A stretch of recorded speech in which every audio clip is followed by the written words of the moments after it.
Hello, Hello. everyone, and welcome to Lunar History.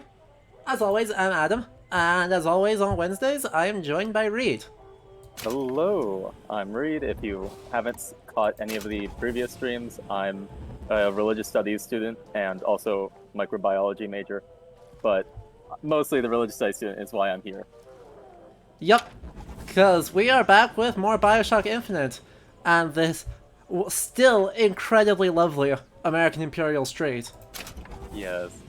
Still I, again, love the so good. architecture. The fashion is very nice, but at the same time, the Victorian era social problems are glaring and awful. Extremely awful. But well, things went spooky last time, as we... Wow, sorry, game is very loud. Let's just quick turn that down. Holy moly, but must have yeah, it reset my master volume, so, let's turn that down a bit. Okay. Oh, yep. We did that last stream. We killed Lady Comstock. Yes. Well, kind of killed, kind of put her to rest, but there's quantum mechanic BS that's going on here that makes it difficult. Anyway, we sliced it, there was a lot of machine gun bullets, and I think that counts as killing. Very true. A lot of machine gun bullets, as it turns out. But things are not going to get less spooky, because we are solidly into the dark spooky not gothic part of this, with whatever the hell this is. That is quite a design. Isn't it just a lot? Yeah, like 3 faces just glaring at you from a storm cloud is Extremely very aesthetic. ominous. Yes.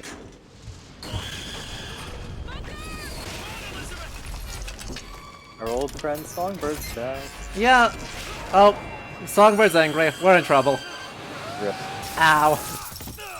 Ow. We survived this. Technically.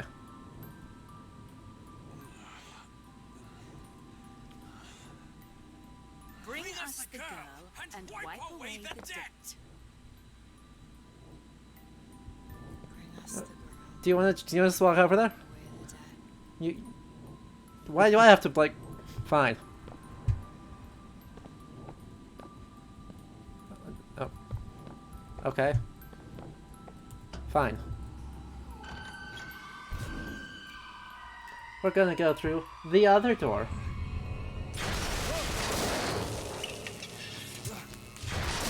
And we're back in real life. I say real life very tentatively because quantum BS. There's a lot of that. Okay, Songbird. Stop it! Stop it! Don't hurt it! Songbird just shoving her to the side is really funny to me. I'm sorry. I never should have left. I never should have left. Take me back. Take me home. Please.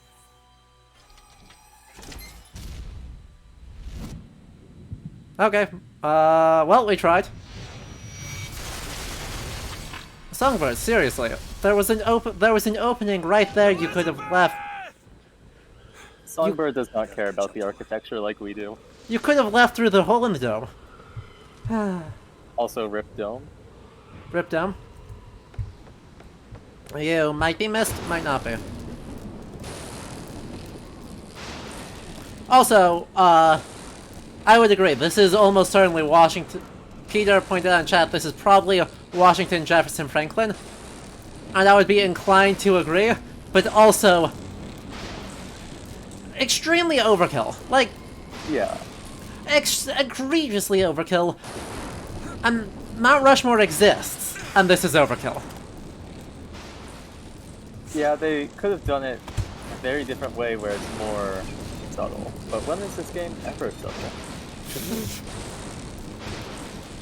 Come after me if you want. I'm not letting you take her, you hear me? Ah, you feathered piece of shit! I'm Okay. not going to... No. Well, thank you.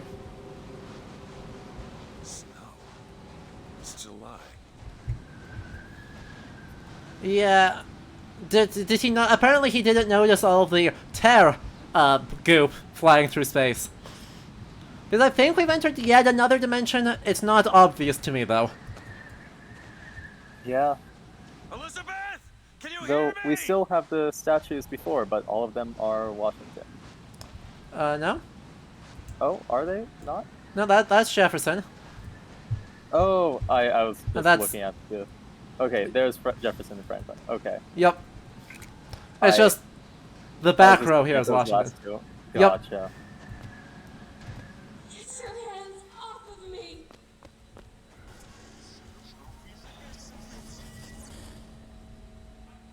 Well then. Wasn't That's this nice. exciting? True. I do think the statues are a nice callback to the Please. early game with how they were deifying the founders, pretty much. Oh, very much. And deifying And- them in a very Roman sense of what deification means. Yeah. And of course, the votive candles here make it also calling back to the early game, but Yep. the Greco-Roman influences on American civil religion are really fascinating because they all try and derive from a basically legitimizing the new republic. Is that Uh-huh. And Our Lady Elizabeth Some Comstock. men dream of money. Some men dream of love. My father dreamt of a flood of fire. Did he? Did he, though? We were given Eden, and we turned it into Sodom. Why do we deserve salvation? The Lord gave Noah a fish in the form of a flood, but he was not so easy on me. He said, "Prophet, I want you to train a nation of fishermen." Well then. The blacklists... And that's what these are, right? These are a form of blacklists. Billboards where you could put up the names of your enemies, real or imagined, for them to be wiped out. Done since the late Roman Republic. Sulla very famously puts a bunch of them in, as do the Gracchi brothers. But then it's also, you know, classical pediment with stained glass windows. Yeah. And also just various kinds of political, social, and religious dissonance. Yep. Like, being a pacifist goes against some of the militaristic and imperialist themes that Columbia's going through. The heretic against, basically going against the theocratic side of things. The passive, I already mentioned the pacifist, but the anarchist mentioned before being kind of like the vox populi, and the fornicator being kind of a social outcast because of Yeah. their lifestyle. Yeah. It's Another case of them being super clever with this imagery, and also, you know, the fact that this whole thing is a cathedral space. it looks very much like a cathedral. I really like the design of the spaces in this game. That is something I will always talk about. Just They're I really like how well incredibly designed good. Yeah. Sir, why are you wearing a Why is he wearing a Washington clown mask? I'm not comfortable with that. Yeah, that's a little strange.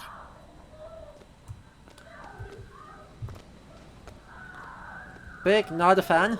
I'm sure symbolically resonant, the fact that they're in pseudo-colonial garb on top of everything. That's just a pistol. I was hoping that was an actual record, but...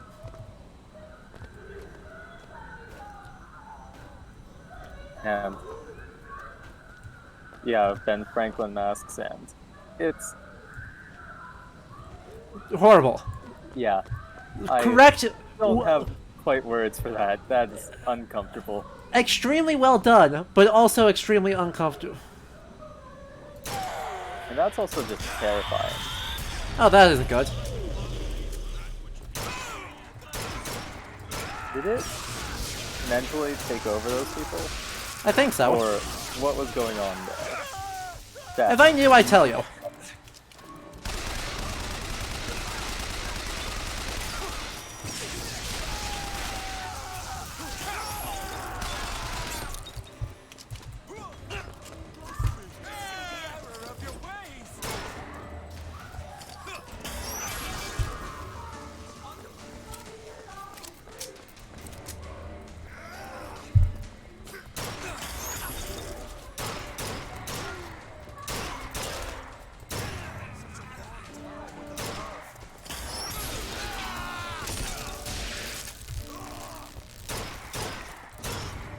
I do think that this level is a very good example of narrative through, I guess, set design, pretty much.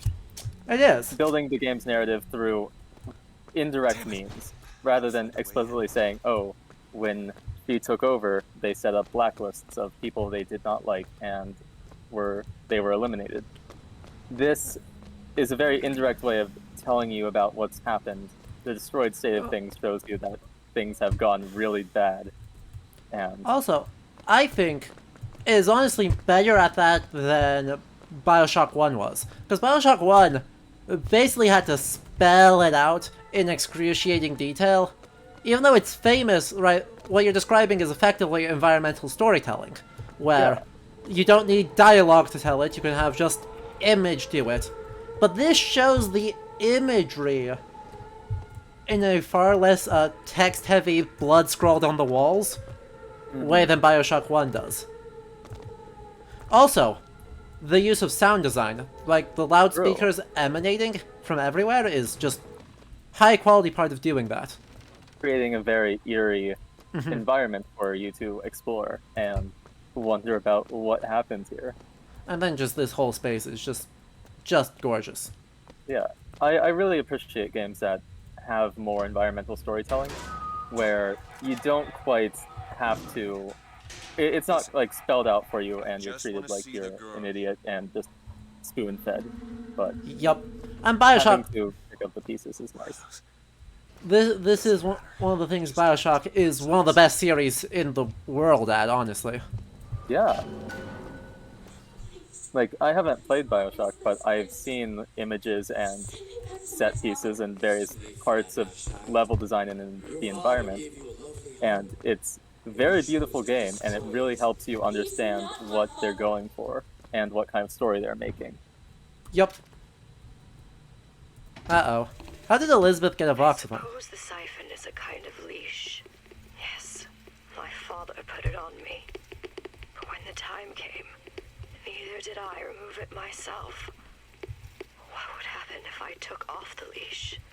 And I found I was as obedient as ever. Okay. Well, that told us nothing. Thank you, Elizabeth. Yeah, that's not helpful. Like, honestly, thinking to other games, Skyrim doesn't quite do a lot of environmental storytelling, in my opinion. Of course, it doesn't quite compare because this is a first-person shooter, and that's very different, but I'm just thinking to recent games that I've gone through, and games like Skyrim, although they have good environments, it doesn't tell any narrative through them. I could see all that would be like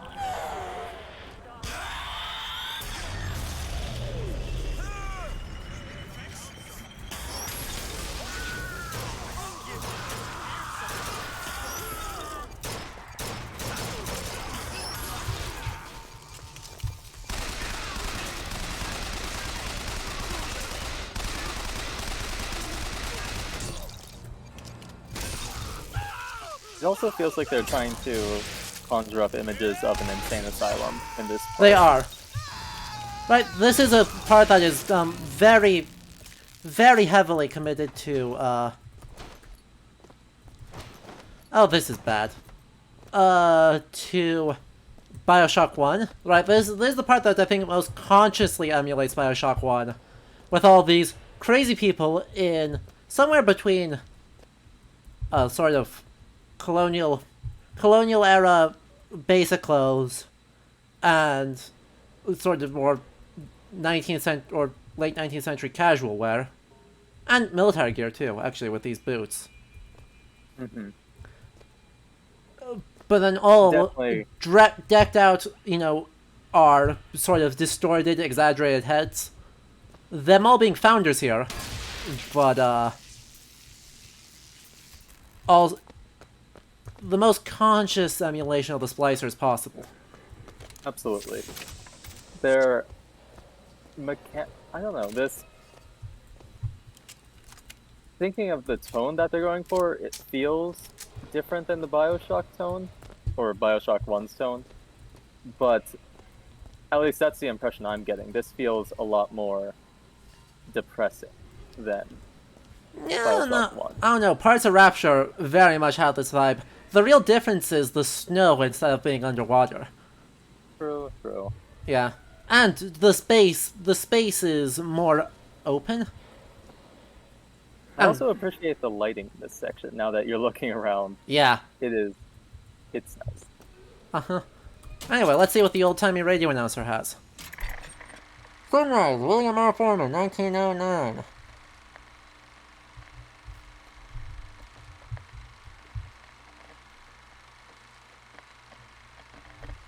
There is no audio in this section.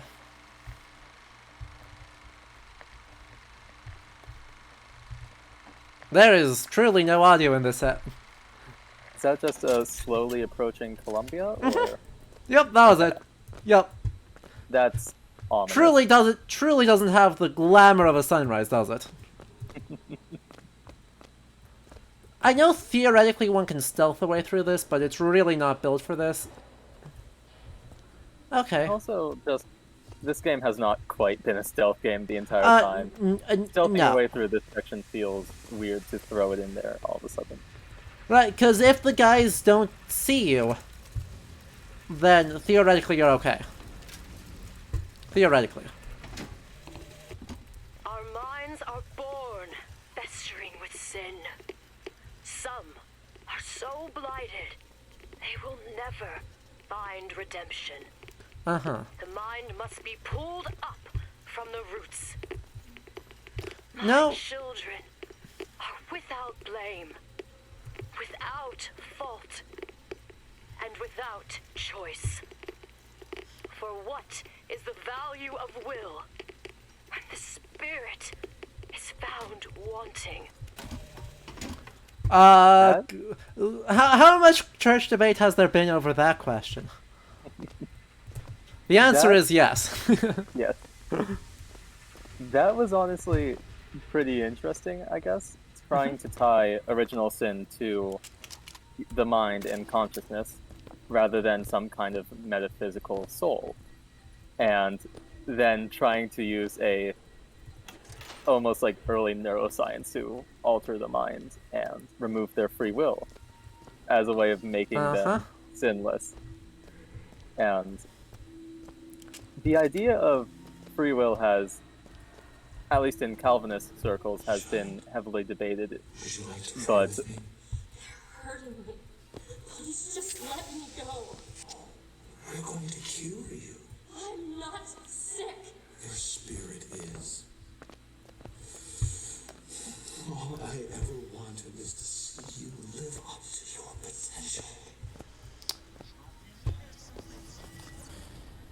Well then. yeah. Yay. But a medical cure to a spiritual ailment is very interesting, not only because, of course, this game takes it to the extreme, but in the 19th century, there were people testing that out, combining, of course, like faith healing mostly is the other way, going for a spiritual healing for a physical ailment, but it really goes both ways because they try and connect them and make your physical well-being equal to your spiritual well-being, and vice versa. If you are spiritually corrupt, then you become physically corrupt, is some of what early faith healers were talking about. And so that becomes very popular in the 19th century and onwards, and with the emergence of different groups like the Pentecostals, faith healing becomes a little bit more prevalent in, of course, it's highly controversial and debated now, but it was popular at the time for people to try and seek faith healing. And so this is, I think, the game's attempt at kind of getting into a medical solution to a spiritual problem. I would strongly agree. And taking a very clear stance on it, Yeah. with that stance being notably, what the hell? Yeah. Of course, there are very high-level court cases fought about faith healing and whether or not, like, the one Christian Science the one Christian Science Supreme Court case, because the parents gave their child faith healing rather than taking them to a doctor. Damnation. And so there was a court case fought over whether or not that counts as child abuse or neglect. And so it is highly debated now, and this game's stance on it is not entirely controversial.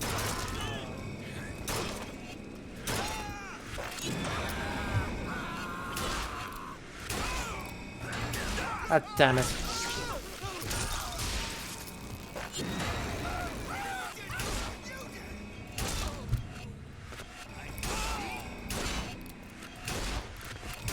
But yeah, of course, it's getting into original sin in the chat, and yes, it is.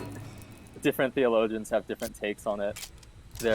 I've just read so many different takes that I'm not, even within the Catholic Church, for example. I think literally there are a lot every of- theologian has radically different explanations. Yes, Augustine's the one that really helped solidify that idea, but solidified in a way that it's still open to a lot of interpretation, and people have radically different ideas. We're just gonna grab this ammo, because, oh boy. The specimen needs to be destroyed. We couldn't even hold her in that tower, and now the prophet. Destroy the lamb? Comstock House Rehabilitation Center. Yeah, this is an insane asylum. And Yep. medical experimental space. For everyone. It would seem an accident.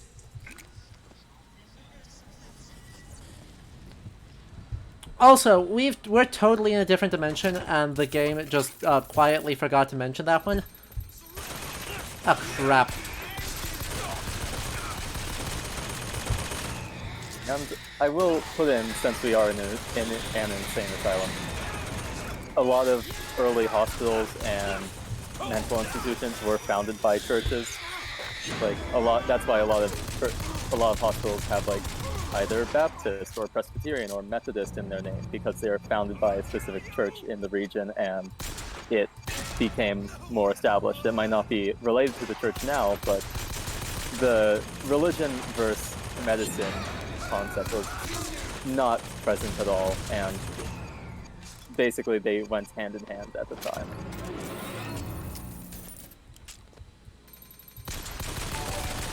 Honestly.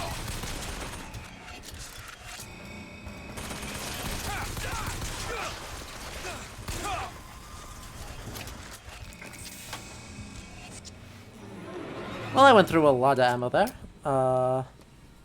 That's fine. Oh, dang it, I don't have any more ammo, but getting a new gun did not give me any more ammo for that gun. What a waste. Rip. Uh-huh. Oh well, more plot. You're not eating, love. Is something the matter? I'm not hungry. You'll need to eat sooner or later. If you hold out for DeWitt, you'll just starve to death. Come now. I do like how they are feeding it to you gradually rather than all at once. It helps process everything that's happened. Yeah, And what but, did the Lord receive uh, in return for his gifts? only problem is that Booker never has any idea what the heck is happening, Humanity wrote a Bro. and so it kinda doesn't, blood was the end up mattering that much, because he has no idea what's happening at any time. Columbia. Yeah, I feel like that's Different art. one of the things I get most annoyed about in games is if I figured something out that the character doesn't know, or just is completely clueless about. Because at this point, Booker should probably have a good idea about what happened, but But the closest he gets is just, oh yeah, it's snowing here. That's weird. It was July 4th when I arrived. Huh. yeah. Ain't that odd? And, you know, he's literally seeing these tears all over the place. He should Even start to if assume that he's somewhere else. Why do you think she'll Yep. do what you ask? My daughter has two problems, Doctor. One is the condition that science will cure her of. The other affliction is of a spiritual. Oh hey, you know what you were just saying? There we go. Yeah. One, Comstock, what the fuck? And two, actually differentiated into two different problems. Yeah. There is, well, for several different takes on this.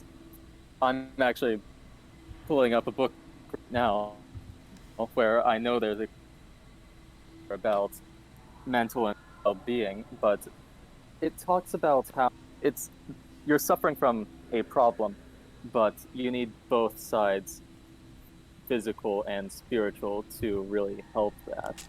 And as soon as I can get to this section in this really long book, I can quote it. In the meantime, notice that we now actually have a fourth type of head. Glowy Comstock eye head. Oh. So we have Washington, Jefferson, Franklin, and Comstock. Gee, I wonder if the fact that he's a megalomaniac grifter is subtle at all here.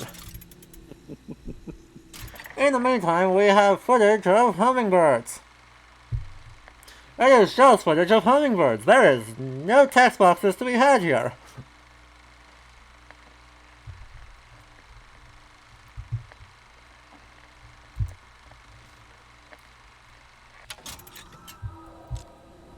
Okay. Fair question. How does that relate to the game's narrative and overall structure? Just a random image of video of hummingbirds. It's been 6 months. 6 months? Excuse me? We weren't unconscious that long. But, we're not in the same dimension. And I don't think it does. What I think it is to hype up the atmosphere of the place, because, right, if we clean this place up, if we made it not home of not splicers, and just cleaned it up a bit to look at each spot sort of individually, it still would be a prison. Shouts to Foucault, because oh boy, is this not subtle about Foucault. But, it would be pretty glorious. Right, with all this beam reinforced concrete in place correctly, the neoclassical and pineapple filled pediments. But it's still the same old Columbia that we've been in. Oh sure, but right, this is a place of curing people, and you can't exactly send people out to the countryside for convalescences. You can at least give them footage of the countryside, and of pretty things, and of sights they'll never see because they're being deprived of free will. Ha! You can actually shoot out his eyeballs. Perfect.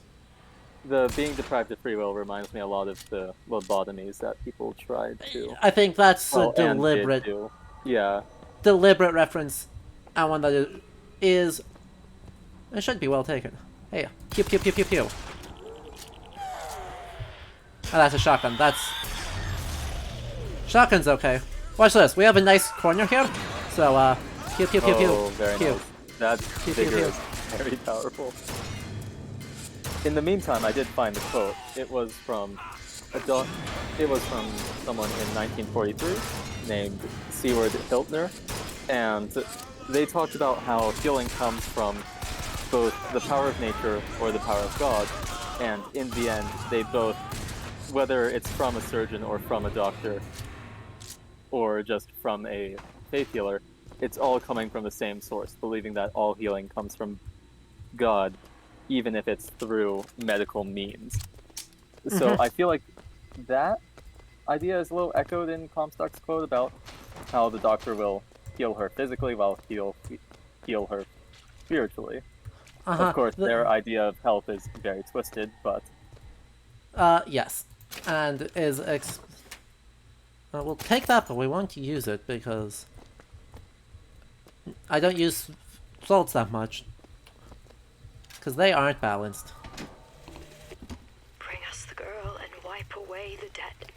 No. But in the end, he is the one who'll have to pay down all of our accounts, won't he? Where does his guilt start? And mine end?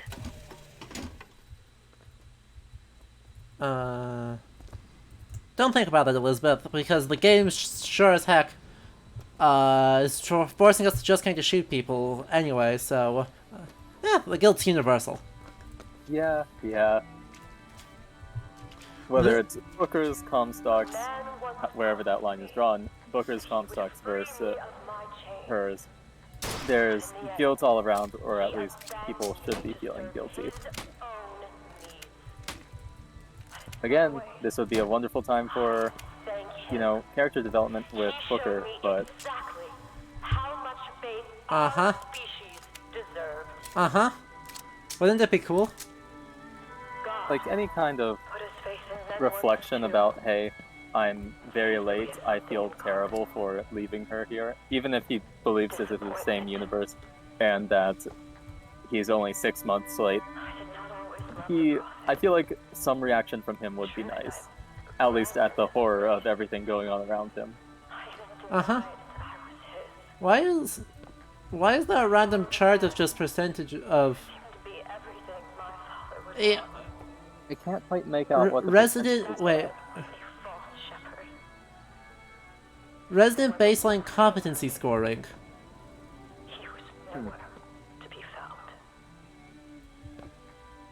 Oh, and those chemical diagrams are being male feedback to patriots, OChem. female patriots, a bunch of things. Why is this on the same board as lithium citrate and lithium sulfate molecules? Not quite sure, to be honest. What is...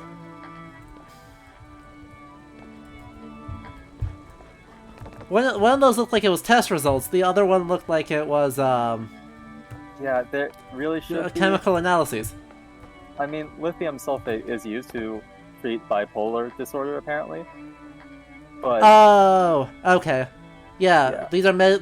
So it's the test subjects from where they were taken from, split by gender, on 2 different treatments. Mm-hmm. And then the effectiveness, which for some reason is a percentage? And then a list of who the test subjects are. That's a very strange way of listing your results, but okay. What a wild example of... Ooh, Paris and its environments. Gee, I wonder if that's not subtle, the fact that the only book we can read is about frickin' Paris.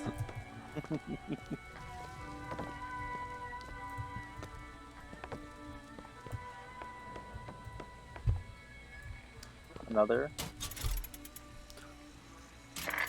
Battleship Falls, William R. Foreman, 1909. Once again, we're just gonna have footage of far more interesting things.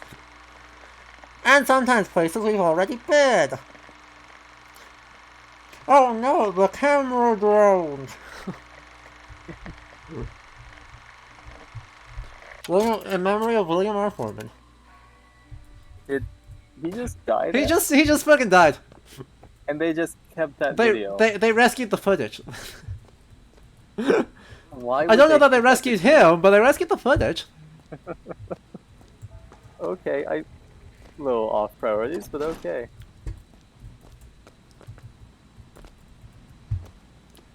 Well then. I could use more bullets and less of everything else. I don't need cash at this point in the game. I really just need more bullets. Mm-hmm. I might actually be okay though. The carbide is my main damage dealer. I don't need a shotgun. Quite a few bullets for that. And I don't... hey, the carbine's back finally. Exactly.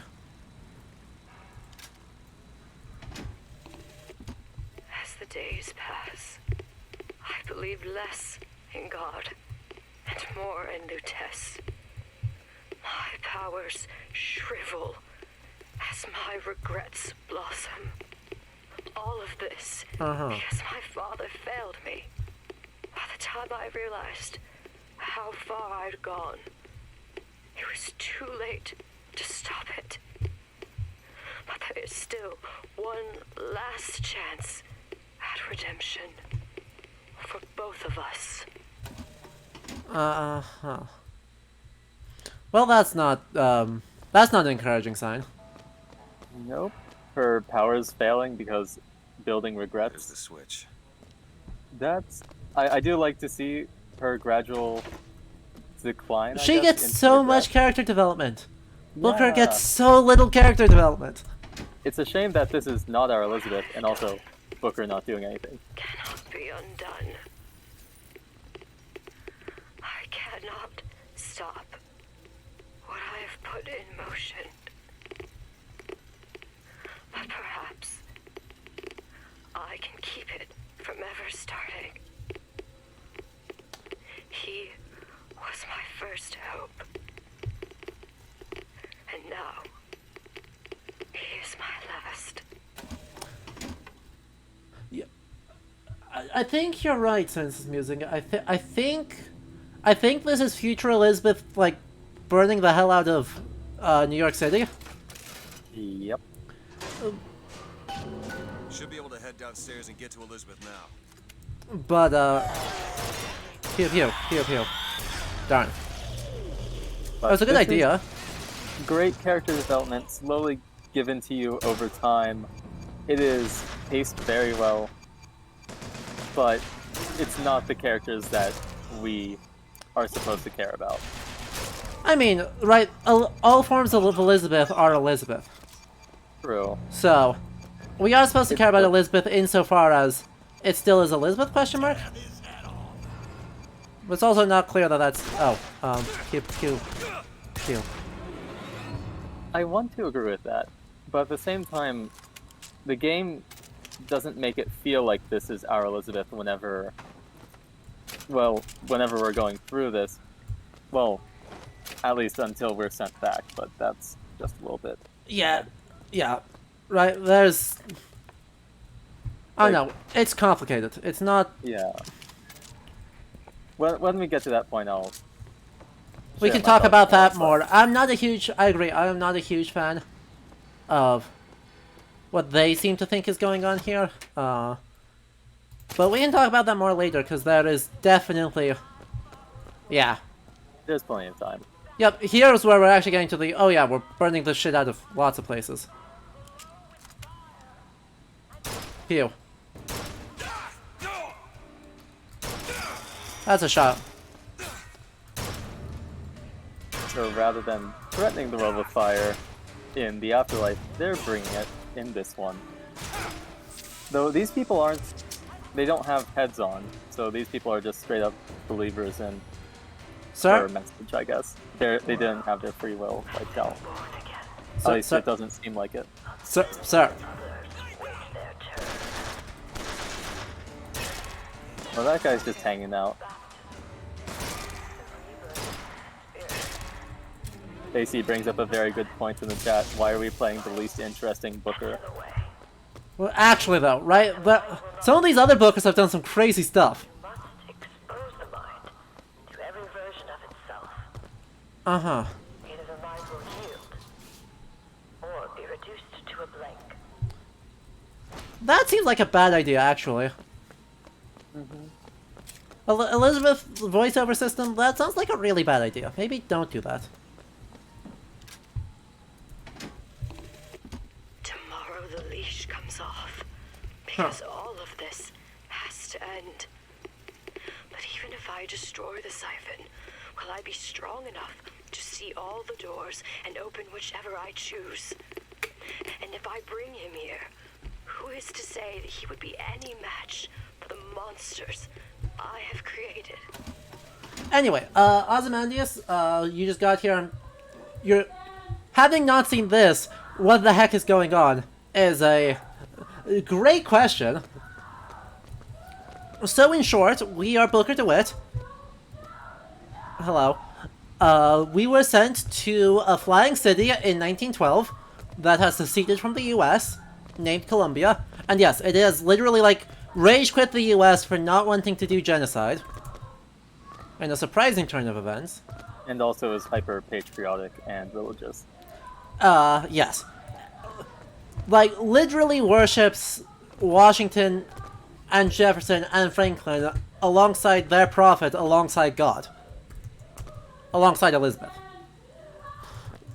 Complicated. Yep. Elizabeth is the prophet's daughter. Supposedly.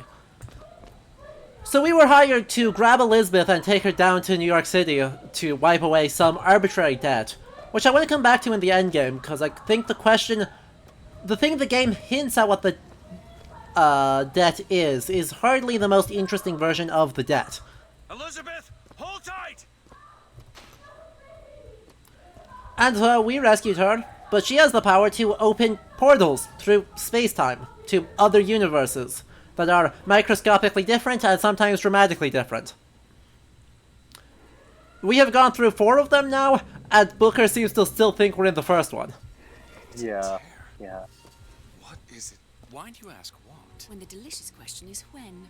Lives, lived, will live. Dies, died. Thank you, Lutesses. These 2 are alternate universe versions of each other, They kind of come and go as they please. And who have full control over the quantum bullshit. And it is called quantum for no particular reason besides quantum sounds cool. Honestly, Columbia is gorgeous and is full of incredibly racist people.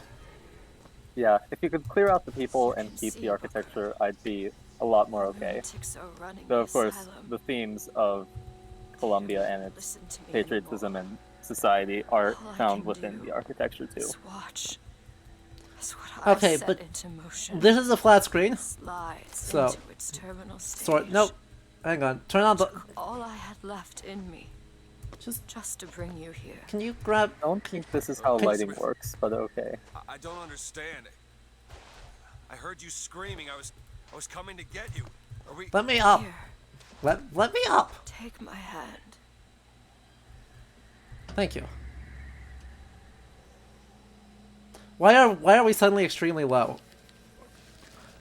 Like that was not that high of a thing. Also, it's yeah. not very helpful. See Hello, New York. prophet shall sit the throne and drown in flame the mountains of man. Say what This you is New will. for very 1984. He was a the hell TC of a 9000. fortune teller. Wasn't the torture that broke me. Wasn't the indoctrination. It was time. Time rots everything, Booker. Okay, but You Uh, know, I was coming. Songbird. He always stops you. Yes, but I would find a way. No. It's too late for me. I brought you here for your sake. Yours and hers. well, they repaired Monument Island. Yeah. Proud of them. What is this? It's for her. She'll know how to read it. What does it say? It's advice. Advice on what? How not to become me.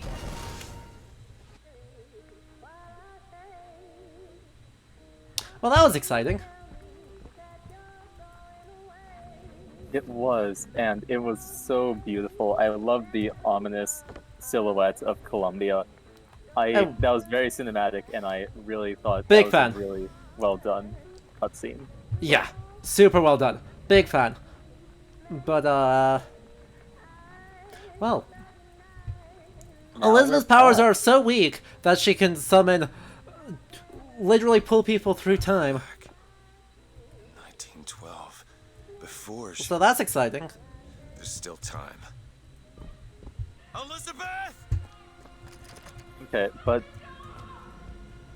it's not when I'm gonna bring up how, although that Elizabeth was very developed and we became very invested in her, and although that's what this Elizabeth could become, Comstock! I What are you don't doing think to her? the Let game her really be! tries to transfer that development to our Elizabeth.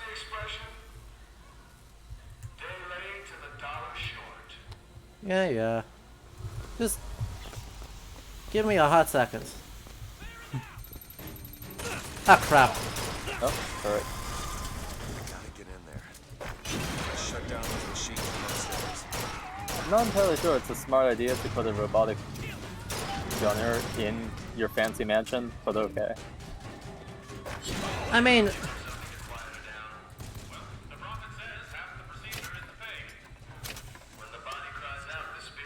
okay, stop giving me machine gun ammo when I need a gun. There we go. Ah, crap, I need this gun.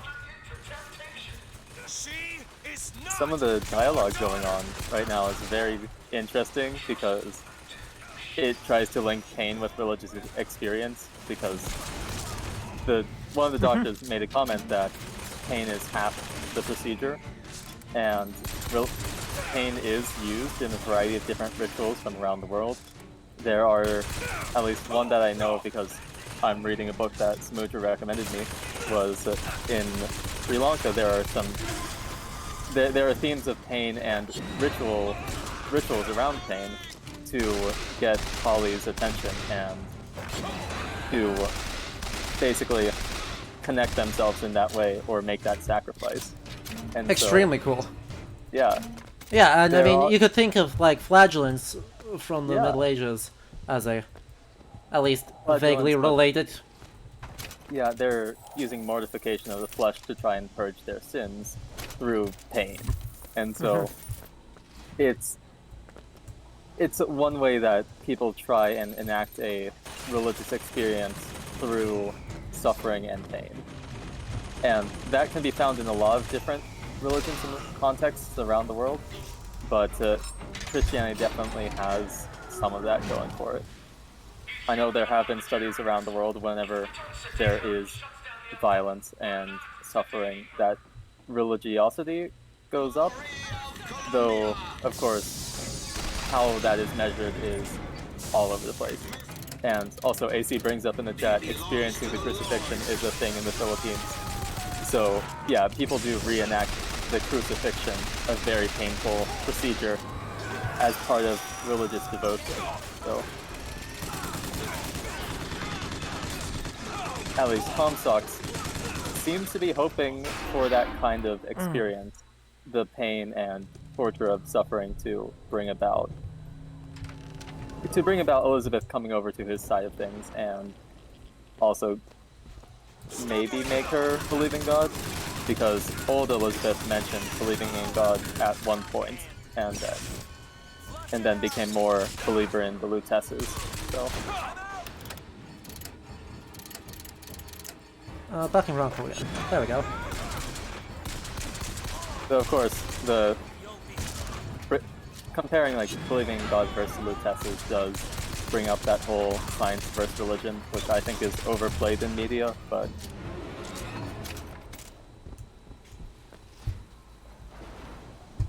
Well, I guess the shotgun's our best bet. So that did not go. That did not go ideally. there's not a ton of ammo around here, but No, they are really stingy with the ammo in this half of the game.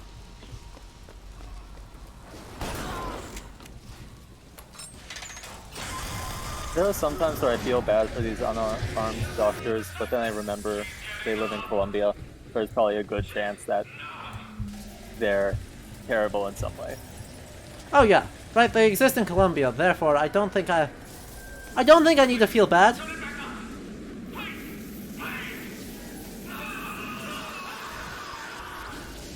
Like right now, I kind of feel bad for that doctor begging for his life, but Meh.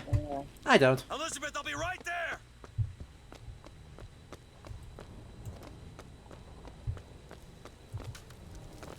Exactly, right. They're actively participating in torture, are also horrible, horrible people, and have voluntarily been participating in someone who is not subtle about being essentially a complete maniac. Fix this. You ready? Just do it. what's painful? Yeah, that... Don't like. Not feeling good about that. Nope. Mm-mm. No. Help me with this. I think someone meant for you to have this. What is it? That was not exactly helping. Your dream of New York. Uh-huh. Yep. It's me. I'm the one who... She's given us a way to get past Songbird. We're gonna find an airship and we'll leave Booker. Paris, Elizabeth. Remember, you wanted to go We're to... not leaving. We are going to find Comstock. Why? You saw what he turns me into. I will not allow that. And so what, you're going to kill him? This is where you start moralizing, Booker. Yeah. You forget. I know you. I'm not going to let you kill him. Really? Booker? What are you going to do to stop Hey, me? cornfields. Damn thing. Because I'm gonna do it for you. Well then. So Booker also no longer is about getting Elizabeth find the to pay back the debt. Correct. At least he did not mention the debt anywhere in there. Nope. No, and unfortunately, big parts of his Long enough. of his whole character development happens in the between level blurbs. Yeah, He is not like right there, that shows that there was character Take a look development at this lock. on it. between like Uh-huh. caring about Elizabeth versus trying to get her to just repay the All debt. done. Yep. And I wish we saw that. I wish we saw him actually start to care about Elizabeth in some way. Until just basically the transition between those would be nice. Yep. It would. It would be super Procedure nice. should help immensely with the issues we Just- had with the Just girl. more dialogue Once would the be device really is helpful. implanted, any effort Absolutely. on her part to alter the state of things will emit a most painful electric shock. Pavlov made a dog salivate. We'll make this one weep. Okay, do you still feel bad about him getting thrown into a tornado? Not at all. Okay, good. Long at all. Also, you don't need to make a Pavlov's dog reference there because just causing someone pain is not that Not same actually thing. training. Yeah, in fact, Yeah. literally the opposite. Literally the opposite of Pavlovian conditioning, which uses positive reinforcement. Everything here is a cipher that I understand except for this symbol. It's a cage. Did she say anything about this? Oh well. In the meantime, this was probably our big... As we're entering into the end game here, and it is pretty much the end game. Of course, they drag out the end game quite a bit, but Oh yeah. We've got a lot of game left, it's just all end game. yeah. The final main arc of the game, I suppose. Hand of the Prophet. Comstock's flagship. I've got to find a way on board. Stay here. I'll handle this. We're They doing couldn't this steal a together less or I'm doing it conspicuous alone. airship. Either way, I They need have to know go that for this like can be done. the main. Oh yeah. Yeah, I mean, good remember, that. they're trying to commit a murder. Against prophecy, like a stone loosed from a sling. How thrilling the launch, how breathtaking the apex, and how terrifying the descent as gravity drags you down into the inevitable.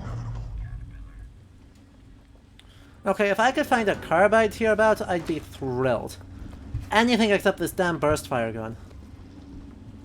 And I don't really want to be using a shotgun. I'll just buy... You know what? Screw it. I will just buy a crap ton of pistol ammo, and that'll be my long-range ship damage. There you go. Oh, but these are actually upgrades. Oh, that's not what I wanted to do. Is there a recoil decrease? Oh, right there. Exactly what I was looking for. Nice. Maybe that'll make that feel okay. The Maybe. game heard you and decided to give it to you. Apparently. Because I can live if the burst gun stops having a spread like a... Take it. Literally, like, more... Let's see how much recoil there is now. Oh, that's way better. I can control that. It used to be more like brap. It's locked. Sure thing. Anyway, so as we overlook Columbia here, I suppose we should go back to the Vox Populi because they appear to control the city with a comical amount of red cloth. Yeah, I feel like that's just really impractical. I know they're trying to show that the Vox It's took over by doing that, and that's a bit of great environmental imagery. storytelling, but it's also impractical. Amazing, but, you know, honestly, the question of importing red cloth in a floating city held aloft by not helium or not hydrogen, but by quantum bullshit. Honestly, not my biggest concern. Also, I really like the look of this upcoming stage because it's straight up Greco-Roman style temple buildings with the founders. Crispy Duds. Yeah. It feels like Washington, D.C. and the monuments there, and all that ties into how American architecture in D.C. with neoclassicism is building up American civil religion. So I like this. This is cool. him you are And by now like this, I always don't like how they're Elizabeth? deifying the founders, but I think it's interesting. To be clear, I am not supporting deifying the founders. Nope.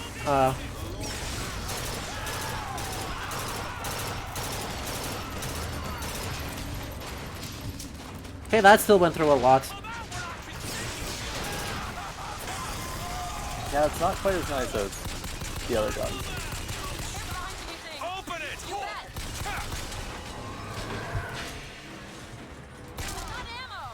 Ah, crap, wrong gun. I'm not gonna superimpose that, but Do it!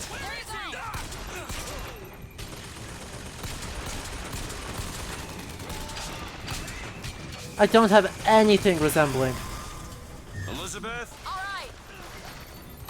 sort of long-range sniper damage that I really would like to have. Crap. Where's possession? Possession.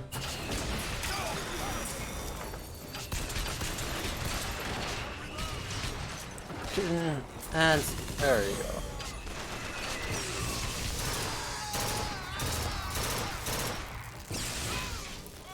Yeah, that's it still seems up. like you're That still is good still on, up. like, you're good on like your shield, your health, everything. It's just ammo seems to be the biggest problem. Ammo is always the problem of this game.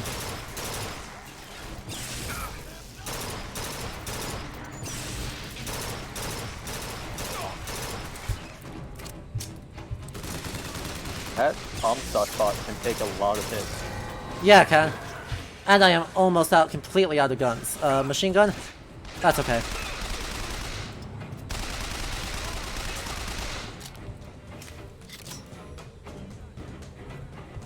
Where's the next guy? I can hear one more.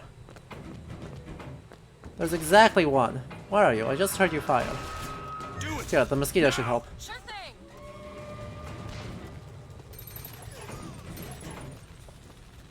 Hello? Where are you?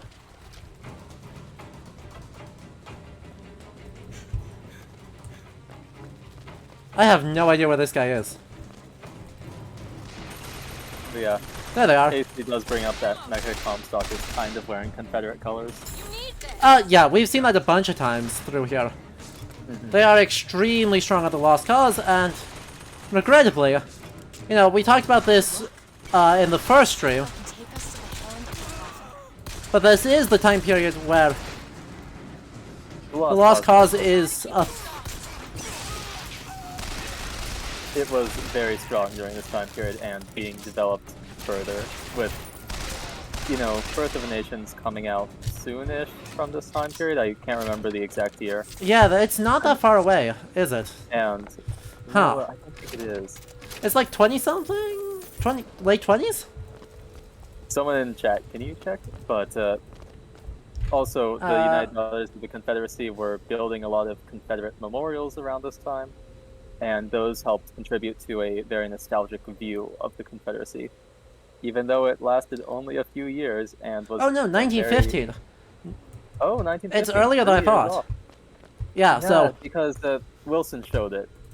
Oh yeah. That's why. Yeah. Yep. So yeah, not great.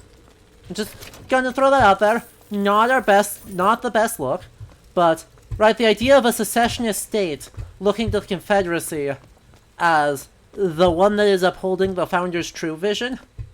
Yeah. Yikes. Neither surprising nor good. And on that note, the big strength of Bioshock Infinite as a historical game, right, even though it's set in a floating city that turns the dials up to 11 and also has giant mecha birds, is that it correctly gets the casual horror, and it is horror, Look at this lock. that underlies a lot of contemporary America in this time, and for long after. So, you've And mentioned a few times with this game as a historical game. How do you define historical games? Haha, Because I know that's what a big question. different. Yes, Uh-huh. that's somewhat different than what other people would claim. Like, a lot of people might Exactly. not claim this as a historical game. Yeah, so historical games don't just mean games that are set in a explicit, straightforward, literal, historical time period. Right, well, that is obviously one aspect of it, and one that is well notable, because it should be. Shock duration 8, send it. Oh yeah, I don't use that one. I don't use that one.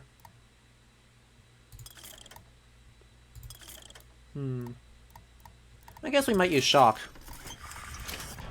That's a solid vigor. Yeah, when the Patriots start showing up, it's our best bet. Anyway, so yeah, well, that's obviously one step of the process, and one type of historical game. You know, your civilizations, which, note, we are playing on weekends. We've been going through the Civ games. We'll be circling back to them regularly going forward, etc.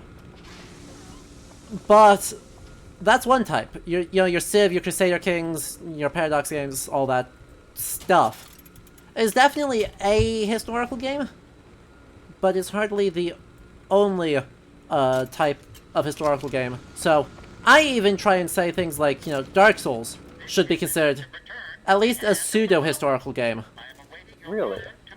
Right? I played it on the channel, so obviously I'm making the argument. But I think games that use identifiable historical imageries, even if the setting is fantastical or downright fantasy, should be considered historical, right? Because they're drawing on something. And knowing what that real something is that they are drawing on tells us something about the game, and also about how we imagine the historical period. It's So- possible to redeem the kind of things that we've done. Oh, you know, they're actually trying to think about this. Booker, are you afraid of God? No, I'm an atheist.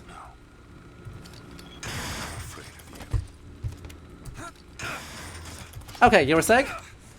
So, would you consider a game that draws upon many different time periods without grounding itself too far into one time period as a historical game? Like, assume... Let's assume there's like a fantasy game that draws upon many different periods of history. Would that be a historical game? Yeah. I see it. Definitely breaks from traditional categories of historical games, but I can see. Oh, 100%. Do you feel like Bioshock Infinite or the first Bioshock is a more historical game? I think Bioshock Infinite is a more historical game. I see. Right, Yeah, so... I would... of course, like, I haven't played too much of the first Bioshock, and also I study this time period exactly, so I can very easily see some of the comparisons and references they're making, but... it does feel more historically grounded in this game. Exactly.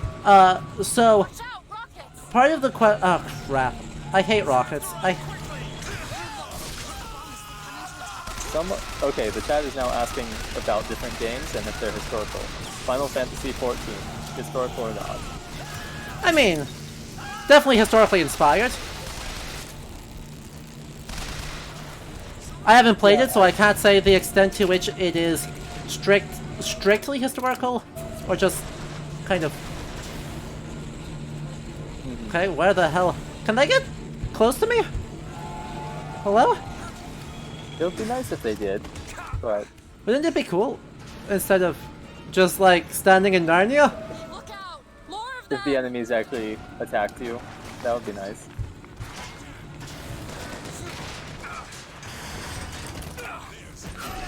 Also, at least in this timeline, the Vox are attacking you because they think you're with Comstock.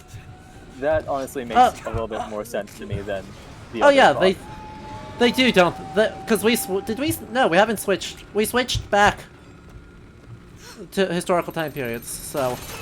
Yep. I don't think that's true. I think we're still in the timeline where Fitzroy said...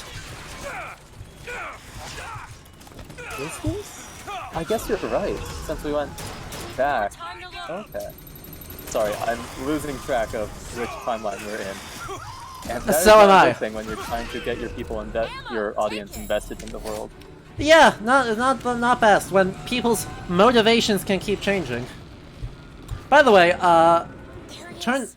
We need to land below and fight our way up to him. Or Turns we out- just fly this thing to Paris. Just drop me off if you want to. let's just go. We could just leave. We could just They leave. really want revenge. Yep. He really wants to kill Comstock. Oh crap. They're covered with those motorized Patriot pods. Well, that must be where they're deployed from. I wouldn't go near those lines while those pods are in place. Comstock is at the top of the ship. Let's head up. Let's go. Look into West China. I have not played either pathologic game. The most pathologic I've used Can't put your is Soon you'll understand the man I am and the man he isn't. okay. The most I know of pathologic is H Bomber Guy's like 2-hour long masterpiece on it. Oh yeah, that's But- a good one. The question of is that a historical game? Well, it's literally set in like an alternate. What isn't it actually Soviet? Right. I want to say Soviet, but I don't know enough about the lore. It's been a while since I've watched that. Exactly. It's been a obviously having not played the game. But I definitely see your arguments for historical games being a broader category. Right. I think. Right. Obviously, there's a few different things that can, and not all historical games are created equally. Right. Yeah. Some I games are don't more learn- historical than others. I do not learn how to do history, or what the study of history can look like, any better by approaching this game as a historical simulation. Yeah. Right. I gain Like- literally no things by doing that. Ow. God damn it. Unless you're real into media analysis, this is not how to do history. But it does open up many questions about how people perceive the past. Exactly. But, right, my specialization, as I can talk in and amongst all of the shooting, is... Ow. Seriously, more of you guys?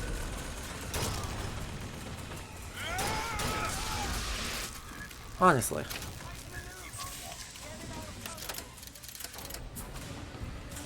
How are there still more of them? Where are they? Maybe on the other side of the air? No. There you are. Found them. But to bring up a game that I have talked about non-stop sometimes, Blasphemous. It's a game rooted in Spanish Catholicism. And even though it's a fantasy setting and does not explicitly call it Catholicism, the inspirations are very clear, and the historical references are sometimes there with the Inquisition being mentioned. So understanding the themes and vague tones of that historical view is kind of present, but at the same time I wouldn't call it I would say this game's a lot more historical because it's grounding itself in a time period rather than going fantasy. But it's inspired by history, and I can understand reasons why you call it a historical game. Right? Thinking in terms of inspired by as a kind of the wrong gun, but that's okay. I'll take what I can get. Lead up to the next deck. If we clear the line of those pods, we can use them to gain access to the upper decks. We're still low on this. 122.8. That's not a lot of ammo left on the machine gun. Oh well. We'll switch it out for the repeater as soon as we need to.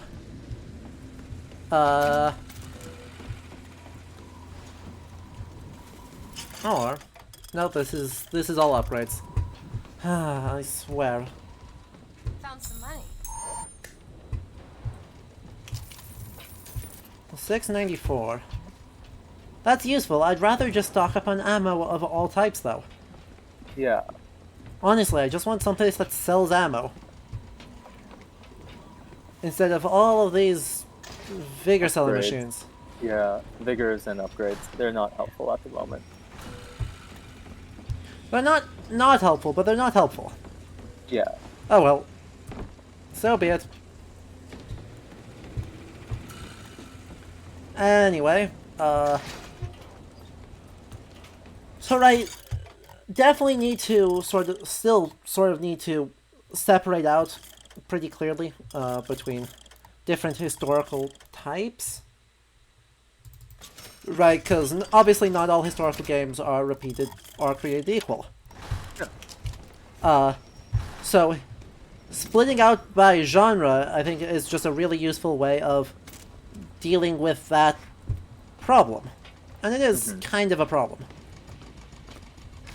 Yeah, because you can't assume that just because a game is inspired by history that it will carry the same attitude towards history that another game might have. Exactly. And so it's all in what questions you ask. I think defining it broadly is really important, but then you have to be careful about what questions you're asking. Because, right, Civilization, someone can ask, well, how does this game think history works? And get a pretty interesting answer. For better or worse, you can really get to explore that. This should clear up. Asking this game how it thinks history works actually still works, but for different reasons. Right, because this game is very what I would call postmodern. That job falls to you, Elizabeth. Right. Didn't you discuss how this game was misinterpreting postmodernism? A little bit, right? The game... Ultimately, the thing the game is interested in, and we'll see this in the end... In the end state of the game, it's pretty easy to see that the thing it's interested in is the phenomenon of historical contingency.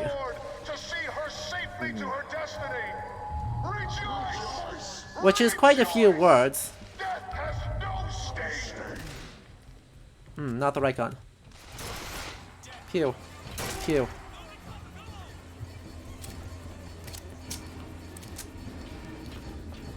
I've got a very defensible corner out here. I'm not going to give it up easily. Like, we have already seen discussion of different narratives and how they are received by people. Exactly. But, right, ultimately, right, spoilers for like an hour from now. Comstock and Booker are the same person. It's just Comstock accepted the baptism that Booker rejected. And so, right, there's... The game, I think, right, according to interviews with Ken Levine, claims to be interested in what does it mean, or the risks of fervor and of hypercynicism, of basically just a superlative anything. But in practice... Hello? I heard you. Over here. Where are you? Force him out. Oh, there they are. Found him.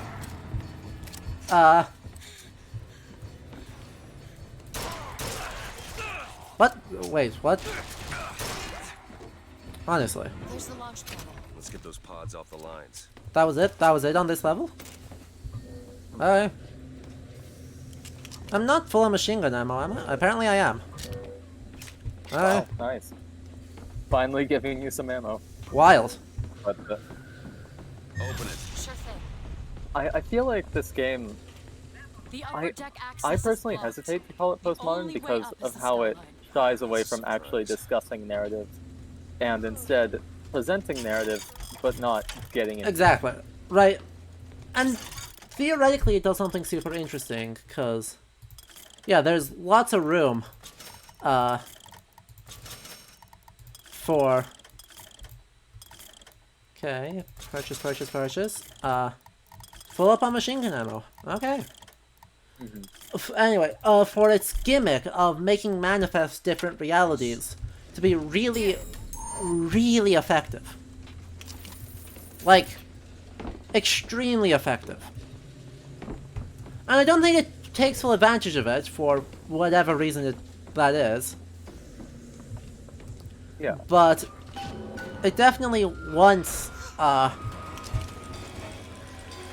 there's more guns, more shooting guns here. You can always point to the game's troubled development as, I don't know. I guess, reasons why it doesn't get into anything. There's a reason why it doesn't actually critique Christian nationalism. There's a reason why it doesn't actually get into fervor and blindly following your faith. It's, of course, there's a differentiation you need to make between like showing and telling. Oh damn it, he survived. You don't want the game to just kind of preach at you, but at the same time... Oh, he didn't survive. But at the same, you don't want the game to preach at you about postmodernism, but at the same time you want some deeper discussion around these themes. Crap. We gotta pay. Oh, that's a lot of Vox ships. It is. Oh crap. If the Vox had that many ships, I'm surprised they didn't hit this airship already. Same.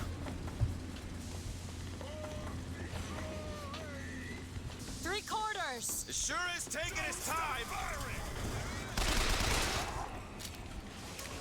Damn, that one broke. Let's get to the other side fast. We can summon up the other one. Why is this guy carrying a damn pineapple? Oh well.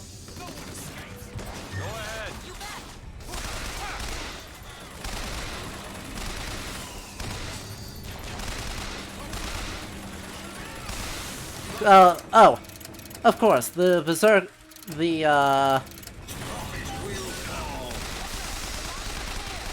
Vox...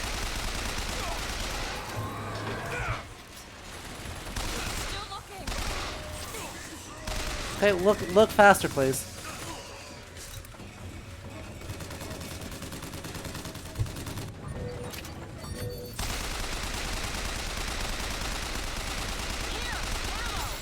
Thank you.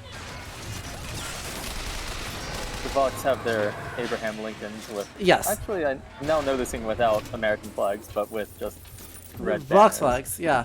Yeah. Which, cool look, by the way. Definitely. Sums up the problem with the Vox quite nicely. Namely, you know, not all violence is created equal. Right, mechanically, and... I mean, you know, the game would disagree with you, but... Right. Given that we're thinking in terms of kind of game studies and how... What does the game's narrative try and tell us? I suppose it's time to get into the big old question of, well... how game narrative intersects with mechanics? Yeah. Because it's easier to understand how and why the game fails at its postmodern narrative, I think, from that perspective.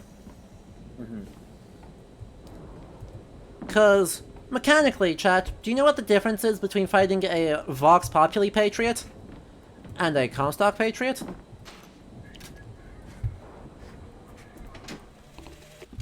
Our contraption shows us the girl is the flame that shall ignite the world. My brother says we must undo what we have done. Time is more an ocean than a river. Why try to bring in a tide that will only again go out? Thank you, Rosalind. Very helpful. Yeah, chat. You got it. There's literally no difference. Nothing that even resembles a difference. They play mechanically identically. In the same vein, do you know what the difference is between fighting Vox Populi soldiers and the police of Colombia?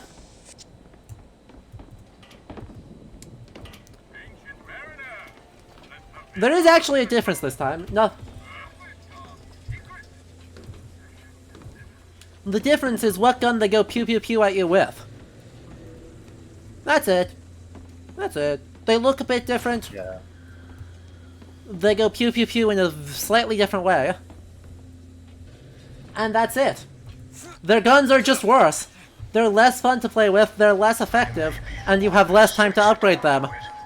And of course, Had a knack for self-destruction. as a consequence, Who's to say you won't beat me to the punch? guess what? The guns we have in the endgame are the worst guns. Yay. One more deck. Let me Wonderful. take care of this on my own. No, I'm going with you. No, I mean, I appreciate it because you're going to be feeding me the guns I want, but... Also, the secret to this game, to this end fight, is just be good at figures, which means we are in so much trouble. We are in still have so like, the freaking much. overpowered figures, and We still have the be OP fine one, that way. but the trick is, right, I'm going to need to try and get up top. Like when rockets spawn in, I need to get up top, switch to Undertow, and yeet them off the cliff so they fall to their death. Oh, yeah, that's gonna be tricky, but I'm sure it'll be fine. While taking fire from 30 other people.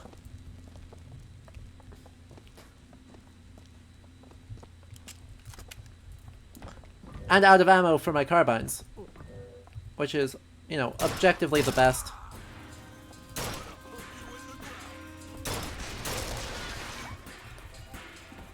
So, KJ brought in the chat, are they deliberately trying to say something with that sameness, or is it just dev budgeting? I feel like it's not. I don't feel like the creators of this game were deliberate in that. They probably were budgeting in some way. Yeah. But in that way, the final product still sends the message that these enemies are the same in some ways. Like, the people defending Columbia and all the problems with it are the same as, at least violence-wise, as those who are trying to tear it down. Oh, crap. And, Nope, yeah, nope, Stacey- nope. We have a handyman. Bye. Oh, Stacey crap. was bringing He up how dropped on me. he chalked up to how the game development for this game was a mess. Nope, not And Undertow. I while don't want that's Undertow. true, looking at the final product, I'd say it still sends a message in some sort. Like, the game already has made critiques that violence is the same when it's saying, oh, Daisy Fitzroy is just as bad as Comstock. When very much no, but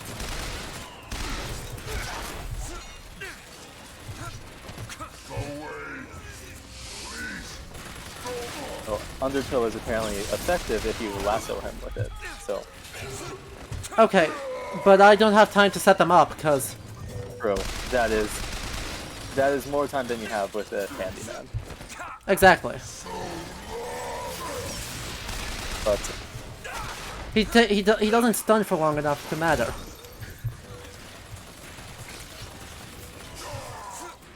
this game, I feel like, really wants to say something deep about violence, but it ends up just saying all violence is the same, and Correct. like, even whenever it tries to say violence bad, there is that dissonance with actually how mechanically you play, because there is nothing to do but violence. Correct. Yeah, basically you cannot avoid violence.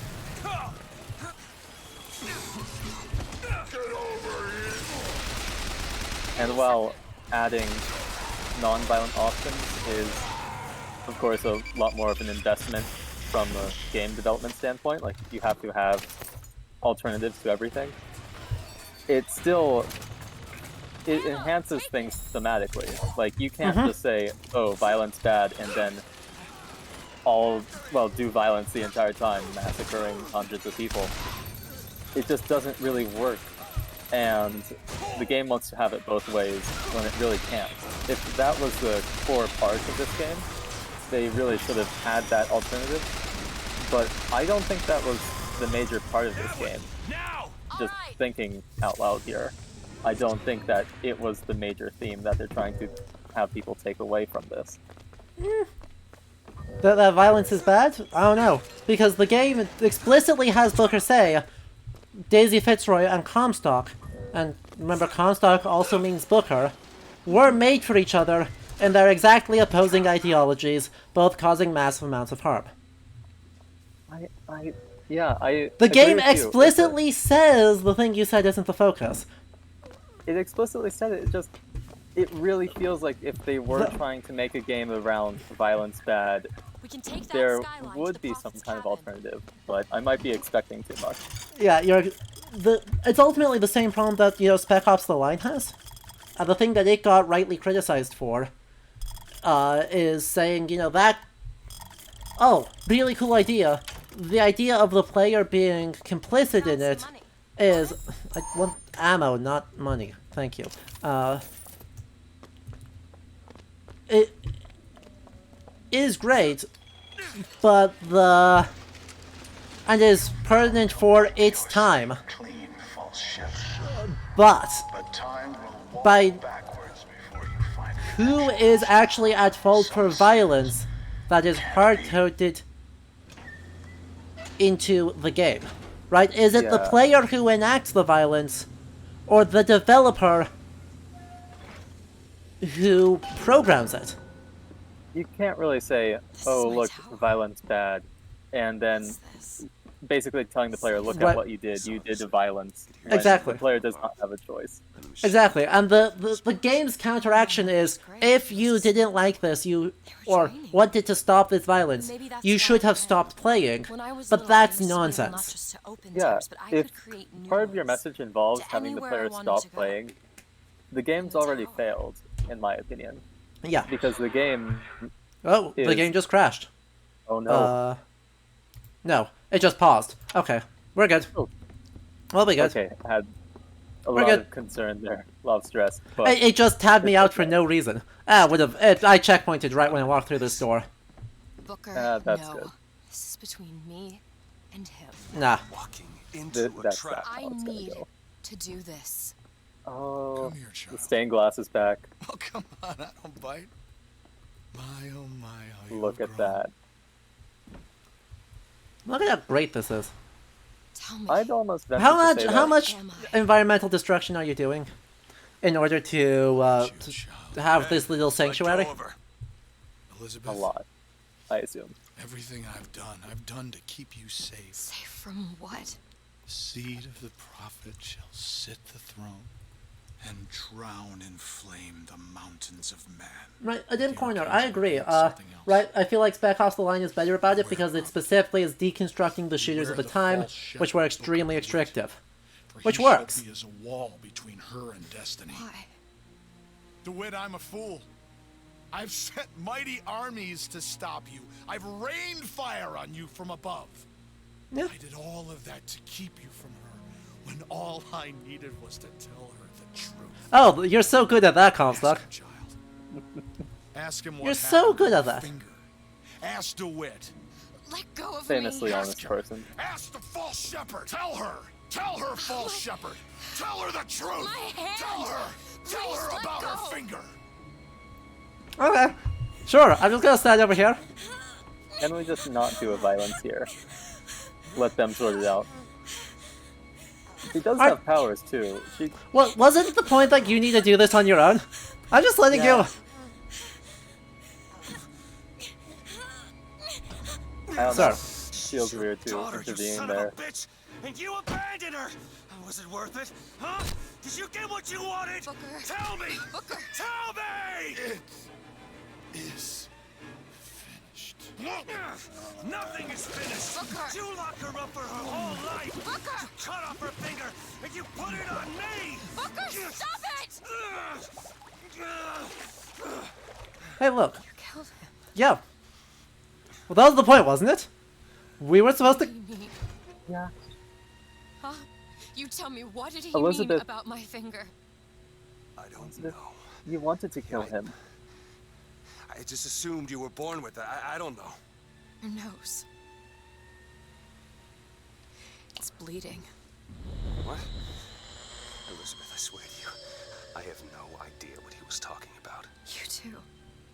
You just can't remember it. No. I'll prove it to you. We'll destroy the siphon. The answer's behind one of your doors. You just have to open it. Destroy the siphon? It's the entire tower, Booker. We're gonna run this thing into it. It's gonna be hilarious. I'll think of something on the way. Just get up to ramming speed. Exactly. We'll just But- run this thing into it, and then it'll be fine. And then also we'll, I don't know, do stuff. But I have many comments about what just happened. Yeah. Well, there's no stopping once we go through that door. So this is a great time to talk.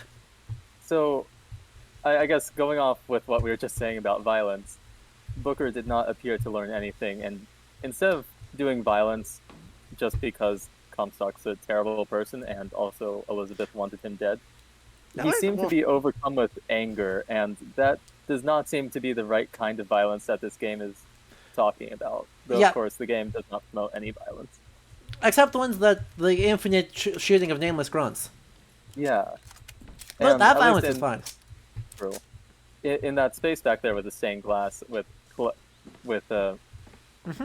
what Elizabeth surrounded by people, that reminds me a lot of very American images of like a leader either being a president or just a personification of America gathering in their children. Yeah, I would agree. I think of that as Columbia gathering in her children.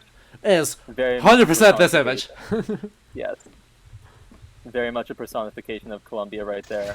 I don't think that's very far from reality. And of course, just some final comments on Comstock as a prophet. I did find today, I know I've talked about different revivalist biographies and how they essentially promote the image of the revivalist as basically promote them and their image and spin it very positively. And so with at least Dwight Moody, who Comstock very much resembles, I found a chapter in a biography by, well, it was a biography by John Wilbur Chapman, but the chapter was by F.B. Mayer. They're both revivalists who worked with Moody. And F.B. Mayer actually calls Moody a prophet, saying that he knew God and was basically spreading that word. Of course, that is not quite the definition of a prophet that other people accept from biblical standpoints. Prophets are usually countercultural, and I guess he kind of was, but at the same time wasn't. He very much was emblematic of American society at the time. But also just, it really makes the connection between Comstock and Dwight Moody a lot clearer beyond just the look and aesthetic, because it's straight up prophet, or calling them a prophet. And Chad, if you were not here for the previous streams, Dwight Moody is one of the foundational figures of 19th century Protestant American religion. Yes, I will say late 19th century, because early 19th century is the whole second 19th century is a lot of time. Yes. But specifically, Victorian as a convenient shorthand. Yes. Although, yeah, there are problems with using Victorian in non-English areas, but Dwight Moody did go and preach in England during this time, so you can say Victorian. But yeah, he very much was emblematic. He was like the celebrity revivalist. Everyone wanted to bring him to their city to preach. People, like he had a very close relationship with newspapers and the media, and so they reported on his events and doings, and they would basically sensationalize it and him, and he was a celebrity. And then he died in 1899, so he was preaching mostly from the 1870s till then, and so he was very famous, and other people tried to model themselves after him. Yep. Help me out with this lock. So, anyway, yeah. A whole thing there of just forcibly enacted violence, and continuing to be forcibly enacted violence. Oh, that's a symbol on the floor. That's from the not KKK. Yes, it is. From the totally not the KKK. We dare to defend our fatherland, by the way. Oh, wonderful. I know, it's just so on the nose, isn't it? The Crow People KKK. Well, what do you... Cage, what is that? Oh, no. No, what? What is she trying to tell us? Cage. Cage, I'm missing something. They said they knew what was best for us. They said they knew what was coming next.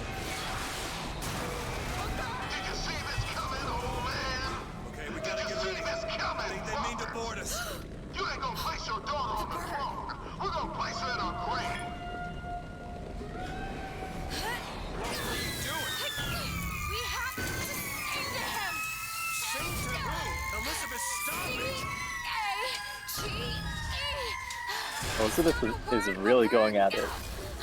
It's a song! Well,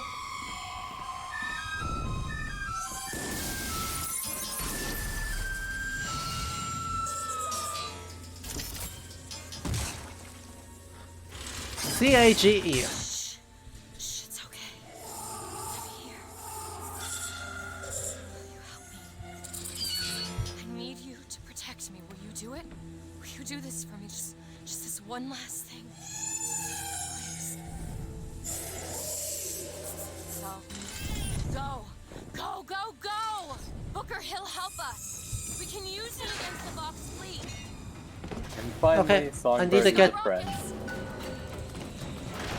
Open it. There. There's the rockets. Crap. You know, the real social critique was the Songbird friend we made along the way. Uh-huh. Booker, tell him where to go. There, the gunship. Okay, Songbird's on cooldown now. Yeah. I understand this is a new mechanic, but having a tooltip pop up in like one of the final fights is a We little need this jarring. thing to make it to Monument Island. Oh crap, that wasn't where I wanted to go. Turn around. Nope. Okay, we're on ground level again. Where the hell? Booker, gunships. Get ready. Yeah.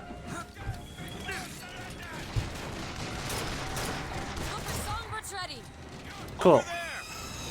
We'll just take out these guys and then Skyline Strike? No. Damn.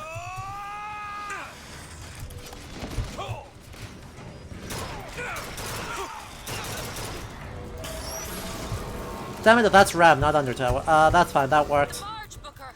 Yeah, AC is right. He brings up in the chat that there is the implication that Songbird is the same type as the Big Daddies, and Yep. yeah, so Songbird is probably human in there, but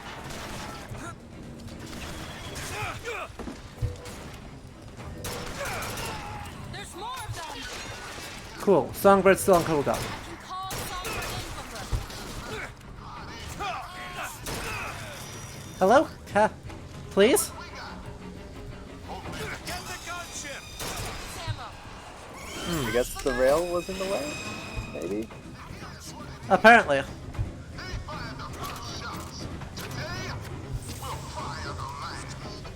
Now where the hell is the... I mean, also we did kill Fitzroy, so like, we are kind of all now actually the enemy.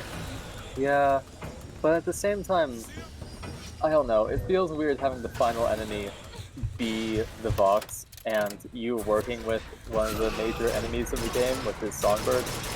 Songbird Oh, like, was it on super feels posters weird. around Columbia.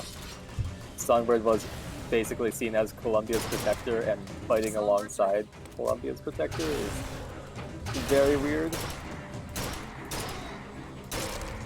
Yeah, there's just a lot happening.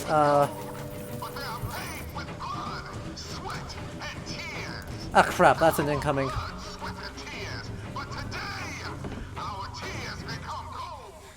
What? Hold to attack the ground there, okay. Zeppelin. Where? Up there apparently. Destroy all Vox Zeppelins. Wild. Let's get up and around, onto the high ground. Zeppelin, bring it down. No, yeah, we didn't want to land there. That's fine. Oh crap, those are...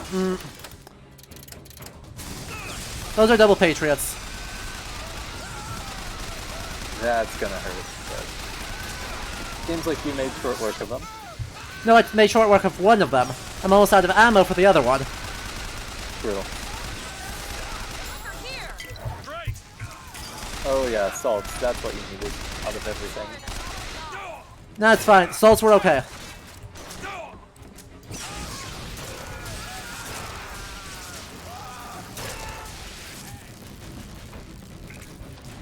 Oh, that's a crank gun. I don't care about that. I just need a repeater. So I'm not gonna get more machine. Where are these?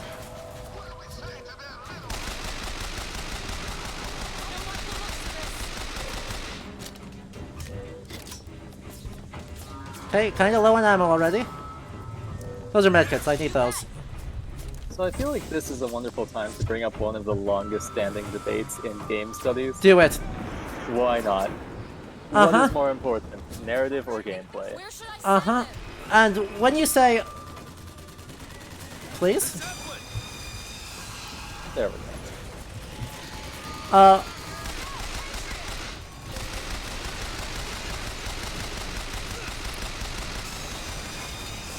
Dang. So close.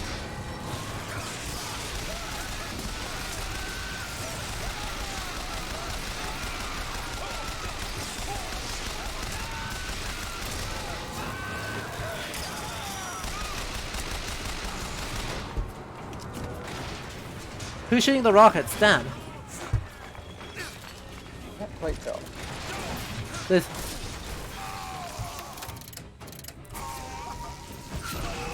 Bye. Okay, where's the other? Someone's got a repeater out there. Ow. God damn it. Where's the other guy with? Where's the other? Where is this damn rocket?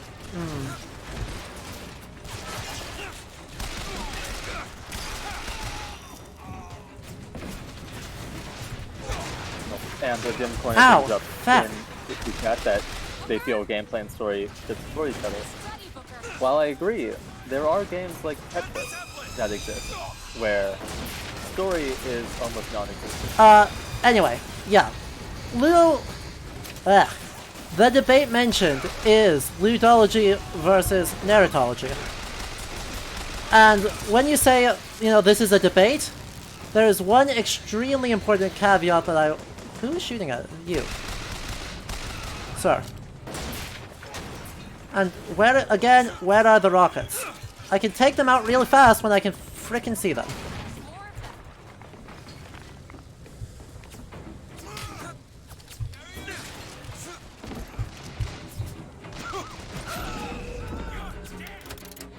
Not the one I wanted, but that's okay. So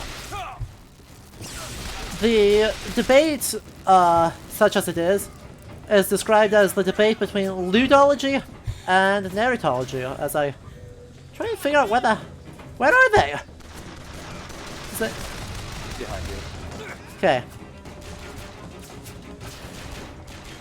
But you said there's a very important yes. caveat. The caveat is that this debate is actually halfway fake.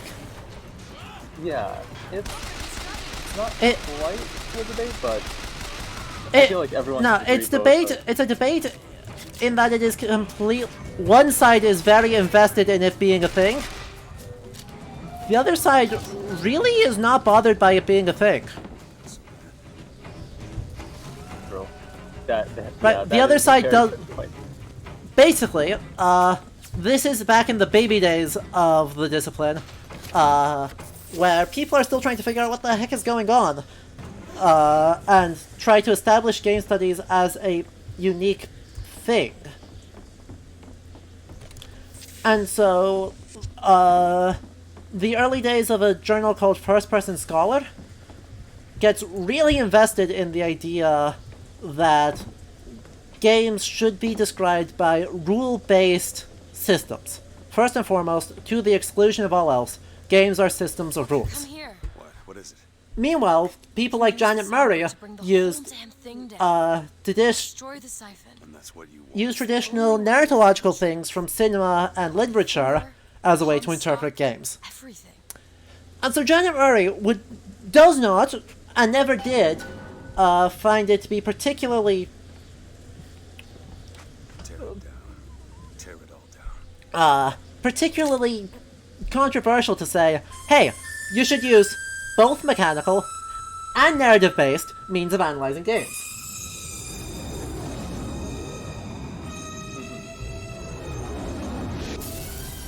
Honestly, the scholars like Jesper Juhl and Epson Osef also did not find that controversial, but they sure acted like it. The Whistler.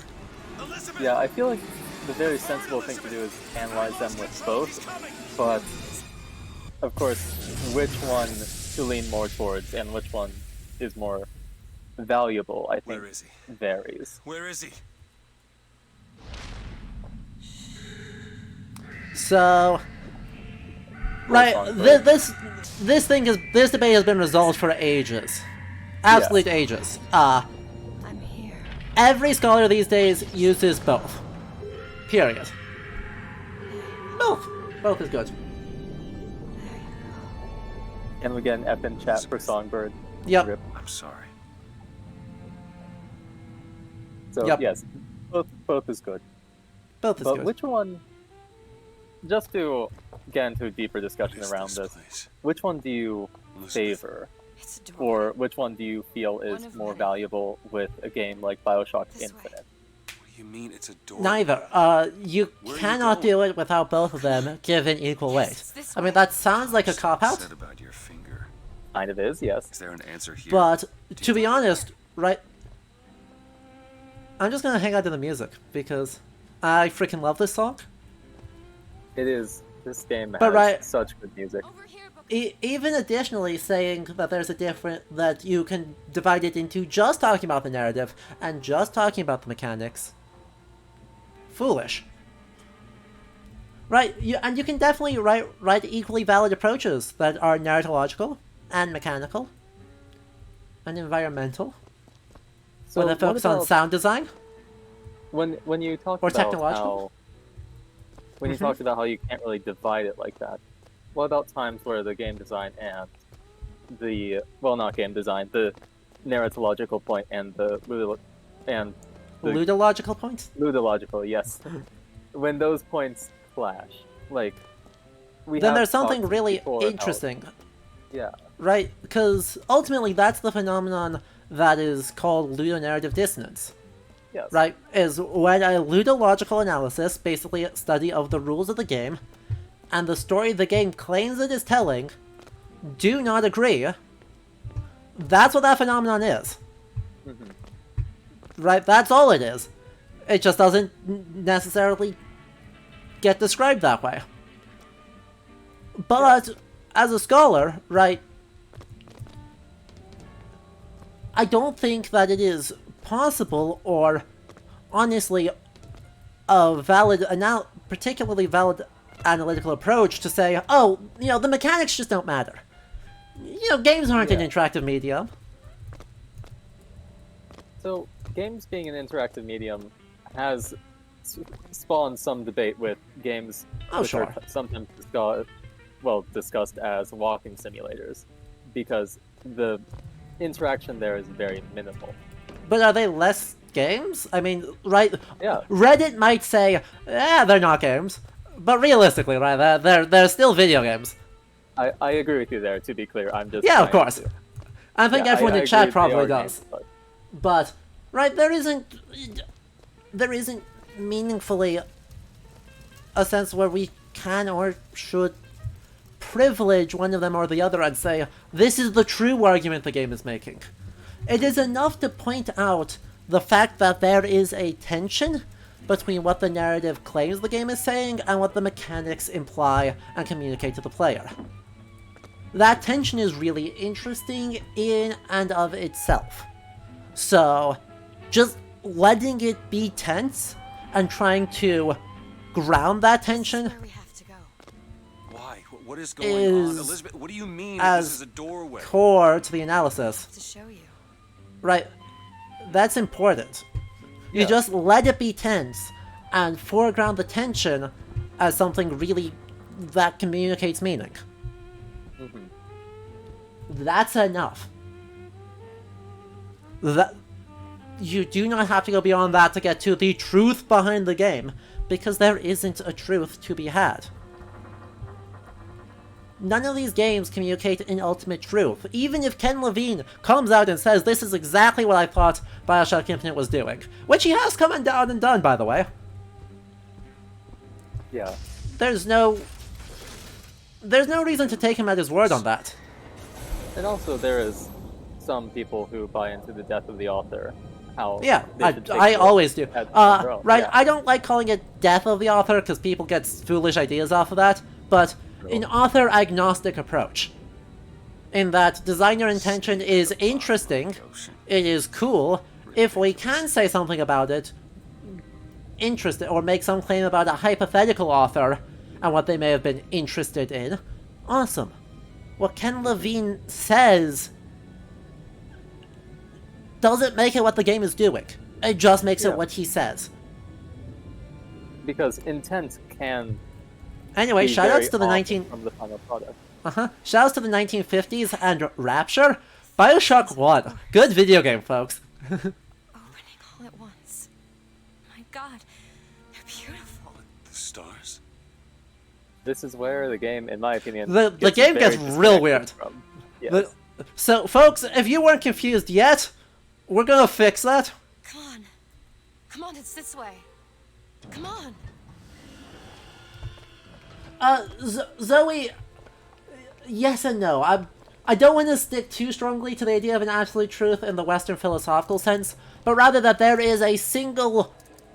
that the game communicates a single thing that you can access.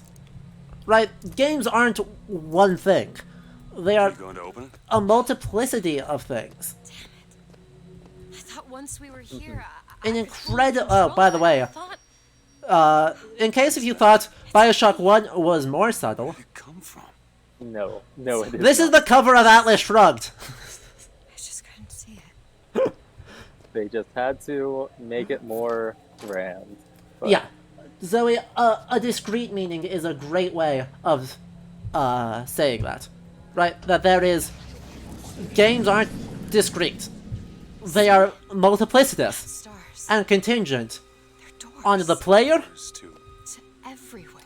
and games even more so than other What's media. left is the choosing. Right? Even more so than all other media, games are multiplicitous and contingent on who is playing them. So, Because the playing is the thing that determines which specific path you go through.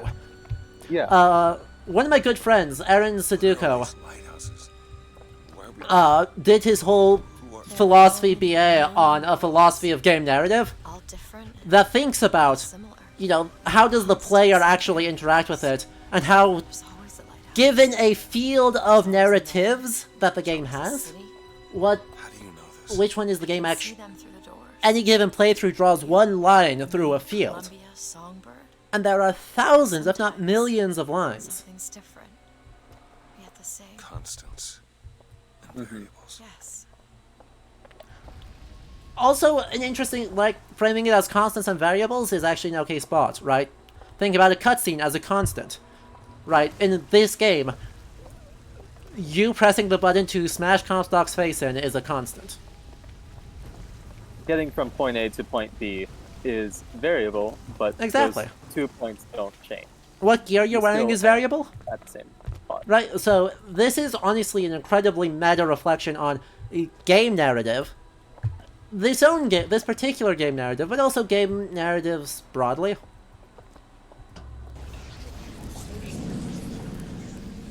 So, Look. how do you feel about, Us. Not exactly. well, I mean, besides this We whole swim in different oceans, but land on the same shore. this whole multiple reality thing It going always on? starts with a lighthouse. Oh, How do you feel about I don't games understand. that do not need try and to. tell a narrative, do not try and They're tell a all story? the same. I Is mean, there analysis to does. be done there, or Because it has. sure. Because it There's even narratological analysis to be done there. all lead us to the same place. Where it started. could you No one explain a tells little me bit where more, to go. Look, just to make it clearer? Because So- already been. yeah, the narratological point in a game where they Yeah. do not try and have a narrative is Right, chess interesting, but chess has no narrative. Right? It's the ultimate example of a game with no narrative. So what happens if you try and read a narrative into it? Right? That's see. ultimately what emergent play, as they try to figure out what that is, that's what they went for. Right? What happens if you read a narrative into that exists purely through the act of play? Right? The little me getting stomped by the best player in the world is a different story than me playing against my brother when we were kids. I see. Right? Okay. I can understand that more. It's truly... Hey, look, two choices that don't matter. So, right, when we talk about an emergent narrative, that's often thought of as some fancy technical thing, but really that's just the act building a story out of the events of the play session. With no guidelines to it. Right? Minecraft doesn't have a story, and yet everyone has a story of that one time when they were playing Minecraft. True. Is that not a narratological analysis of a narrative-less game? I mean, there is an argument that Minecraft does have one kind of in the Nowadays it does. Nowadays, but the 1.0 release... At one point, yes. It did. Why were you here? Anyway, one more religion moment for you. Yes, back to baptism, being born again. They don't mention DeWitt being baptized before, so I can't confirm whether this is a rebaptism or just his first baptism. Didn't you? People who convert to one denomination who does not accept their previous baptism will sometimes get rebaptized. But on a more spiritual matter, there are people who say they experience a baptism of the Holy Spirit, like in that Dwight Moody biography I was talking about. They discuss Dwight Moody's holy spiritual baptism, being born again not through the physical act of being baptized, but having a conversion experience literally while he was walking down the street, and then he went and secluded himself for a few hours in prayer and emerged a new person. And so that is a more metaphysical, spiritual baptism, rather than this very literal one here. Do you hate your wickedness? Yes. Do you want to clean the slate, leave behind all you were before, and be born again in the blood of the Lamb? Jesus, wash this man clean. Father, make him born again. Lord, stop it. What are you doing? Get off me! Get off! Son! You didn't go through with it. Think a dunk in the river's gonna change the things I've done? Let's get out of here. Hey, these doors of yours, they're all tears, right? We'll open one up. Open one up to Paris. I want to be shut of all this. Yep. Not until we find Comstock. Comstock's dead! No. He was here. This way. No, he's dead. Yep, dead. We're leaving. We're leaving. Bye. Nope. Poof. Run away. Oh, so this is also the first question of first mention of Jesus properly we've had. Finally. A good catch. Because we've been operating in an extremely literal interpretation of what a civil religion means. Yes. Bring us the gun. Oh, and someone in the chat asked, can people be submerged under in baptism? Yes. But they said their understanding it varies, and that some people just have droplets of water or washing. It varies based on your tradition. Some people sprinkle water. Some people are fully submerged. At least with Baptists, you usually get that full submersion. Depending on which denomination, pretty much is the question. Is basically what it comes down to. And this game was very much using the Baptist interpretation, given the whole hugely bombastic. Yes. Do you hate XYZ? Aww. And yeah, there was a whole lot of debate over whether or not an infant can be baptized. Denominations like the Baptists believe that you must be an adult and basically conscious of the decision you're making, while other denominations believe that infant baptism is traditional and proper to do, since they believe that those denominations that do infant baptism usually, I say usually, not always, have some kind of belief that baptism cleanses you of your sin, sometimes original sin, and so it's important to have children baptized in case, they die before. Again, as AC says, depends on denomination. It varies a lot depending on who you ask. Yeah, certainly Lutheran traditions do not do whole body infant submersion, because that's dangerous. Legitimately dangerous. By the way, What debt? Go ahead. No. You can wait as long as you want. Eventually, you'll give him what he wants. How do you know all this? I can see all the doors.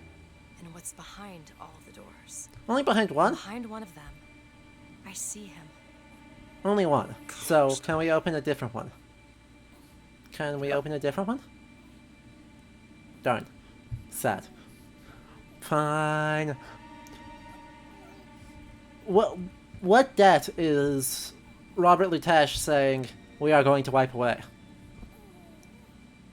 I really want to What know. short They story? said that they said gambling debt, but at this point, like, if you're giving up a baby, Comstock washes you of might be a all little sins. run a little deeper. But Bring us the girl and wipe away the debt. There was Uh-huh. no baby. The deal was I go to Columbia to get you. Booker. Is that true? Leading. It's not gambling debt. Remember. But I remember that. Now we've upset him. I don't expect this next bit will do much for his mood. Come on. Yeah.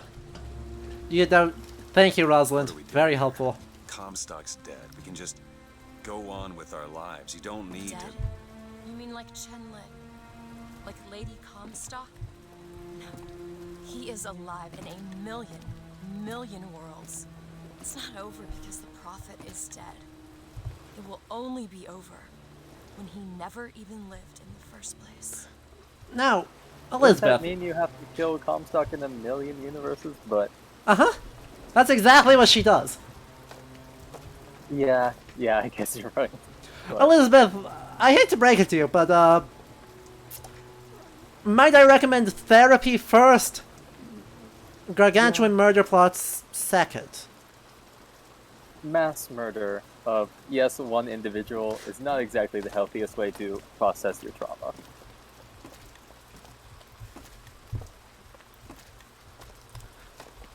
Therapy first, mass murder never. Please? Please? No? Hey, the deal's off. You hear me? You're unstable. The deal is off. Give her back. Give her back. Fine, are you mad? No, you will not get caught in between. Come. It is uncomfortable enough as it is. It's going I love how you're just standing here during this. If I get caught, it's going to be a very long time before we see each other. You will not get caught, I promise. You can't promise me that. We're going to lose our window. Give her Fine. back, you son of a bitch. It's ready. Go. No. No, no, no. Shut down the machine. No. Shut it Anna. down. Shut down the Anna. machine. Now do it. Give me back my daughter. No.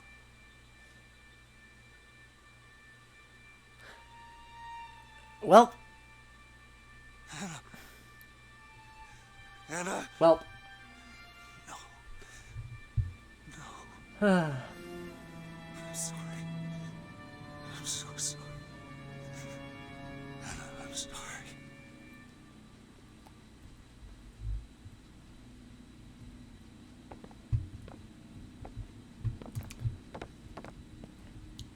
And then he forgot all about it. Also gambling debts. Did accumulate some of those too. You must be in a really desperate situation if She's gone. you're selling your child for gambling debts. But Again, wasn't gambling debts. This particular debt was not that. For almost 20 years. Mm-hmm. Until one day, a man came to you, offered you a chance, a redemption. A chance for us to be together. It still is you two, because it's always you two, assholes. I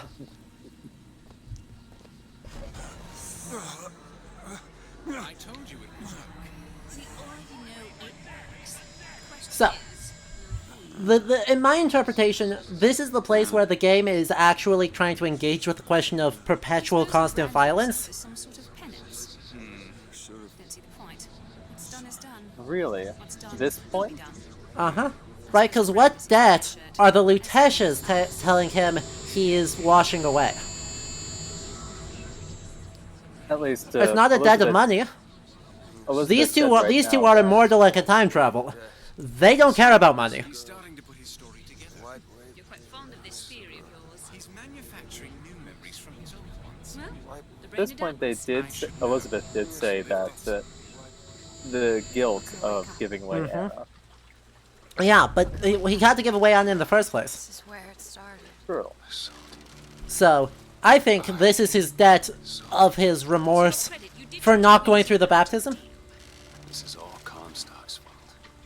We're not going through the baptism or for For his For crimes of himself, as a fine. Pinkerton and as To go.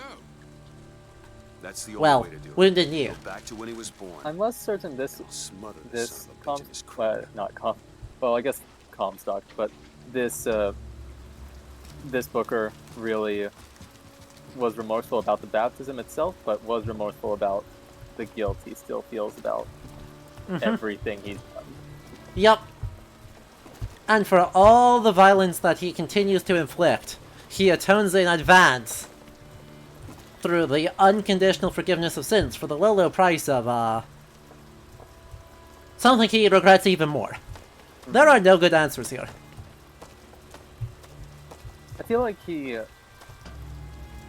I feel like there could have been a gradual coming to this realization, because we mentioned the guilt in the beginning, like midway through there was some mention of the guilt, but throughout it he only shows violence and anger towards others. What is this? So Why are we back here?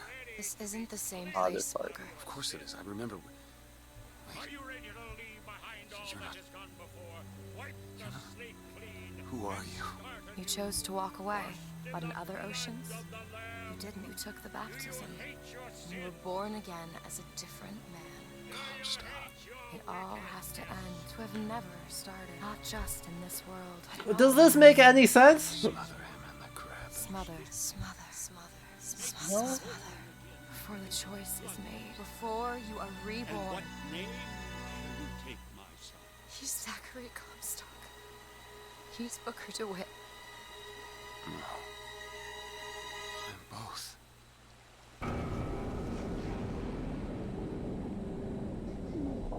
Well, that was Bioshock Infinite, folks. and so you are drowned by your daughters. Uh-huh. Somehow this doesn't erase Anna DeWitt from existence. Yeah, since you Oh wait, were yes it does. Never mind. baptized- Never Oh, mind, it does. Except for the one universe where it doesn't. But Yay. yeah.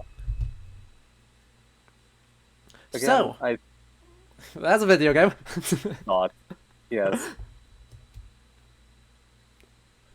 This was very fun, and I love the art throughout the game. But I really wish it actually addressed some of the some of the issues in the world that it built up. Like, ideas around Christian nationalism and Yep. generally religion and politics could have been addressed in any kind of meaningful way besides, oh, look, it's a cult. And that is totally not what is happening in the US, because it's completely different. But, Yep. yeah, Right. I think it's worth It will- starting a little bit earlier and thinking about, what does the game do well? true. On all fronts, what does the game do well? Firstly, the environment design is incredible. They are so good at recreating the feel from, say, the 1893 Columbian Exposition, Yes. and the whole whole white sense city. of incredible optimism of the early pre-World War I 20th century. Right at the beginning of the game, we've got incredibly strong religious imagery, and an incredible sense of cheer and optimism that white, middle and upper class America aggressively participated in on both fronts. I might disagree with you on the optimism, because throughout the game, the theology of Comstock was very negative. The world was going downhill. They're Sure, going to but- create a new Eden, which but Columbia is optimistic, but it is, but it's also going to watch the world of man in flame. or right. whatever that quote was. Yeah, It but felt thinking... like for the world negative, but for Colombia optimistic. Sure, but for early 20th century historical America, entering the century of progress, etc., etc., we just got flight. We're starting to get produced cars, mass-produced cars. Things that feel like they're happening. Yes. There is a reason why a lot of people in this time theologically were more aligned with the post-millennial theological idea that where the world gets better before Christ returns. Mm-hmm. But the fundamentalist theology that Comstock draws from is very pre-millennial. And that's basically the opposite, where things get bad and then Christ comes back. So Yep. So, yes, historical... Mm-hmm. Right, because Colombia is obviously fictional. It's a flying city that crisscrosses the US randomly. Mm-hmm. Fine. And it's also world, literally a secessionist state. Yes. So, let's use it as a stand-in for the attitudes of upper-class white America in the early 1900s. And it's not a perfect fit, but it's a pretty darn good fit. Yeah. It's a pretty good fit. Definitely And that's agree with you there. awesome. That's awesome. And what that includes is the blatant racism, secessionism, rampant fear of anarchy, and generally paranoia that underlies the sense of optimism. That anyone, anything, at any time could take it away, and therefore we must maintain the status quo exactly as it is. And it just makes that the milieu we exist in, and it executes that, and it gets into some discourses, the idea that, maybe black people should be paid. Yeah, maybe workers' rights. Yeah, maybe workers' rights exist. But it does pull its punches on all of those, I feel. Exactly. And so, yeah, the early stages of the Vox Populi, seeing the underbelly of the industrial era, and all the harm and disease that's running rampant, and the ideas of a quasi-anarchist, but also pro-labor, in some cases, right, anarchists and communists somehow becoming allies, along with labor, racial minorities, religious minorities, all being getting unified in this labor movement that persists into the counter-conscription movement in World War I. Right, so that part is executed phenomenally. The Vox Populi later just fall off the train, but right at the beginning, before we have the third dimension hop. At the beginning, you have a lot of good critique, a lot of good examples of American civil religion and civil religion in general. A lot of good references to that. A lot of references to popular movements in the late 19th century. Yep. Even, I think we've gotten into how some of the Vox somewhat get into the social gospel movement slightly. Yeah. Not really, but references. But I feel like once we make our third things fall apart, all those references become almost meaningless in a way. Correct. I also strongly agree. Right, because this game is deeply flawed, but it's got some really high highs. Yeah. Interestingly, first thing I want to talk about that it does badly is the one that games are usually incredibly good at, and that is getting the guns right. Right, apart from the guns that are obviously nonsense. And there are some. The RPG is obviously silly. But a lot of the more basic guns are actually all more or less historical weapons. The crank gun is probably the most directly on of being a mobile, which is weird, but, a version of a 19th century Gatling gun. Mm-hmm. But Blues, who I think probably went to bed now, but very helpfully went through one of our Discord mods and chat members, went through and looked up the historical reference for all the guns. They are, for the most part, World War I German guns.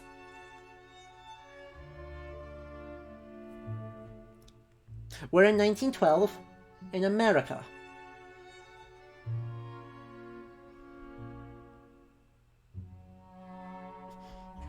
I got nothing. I genuinely have no clue.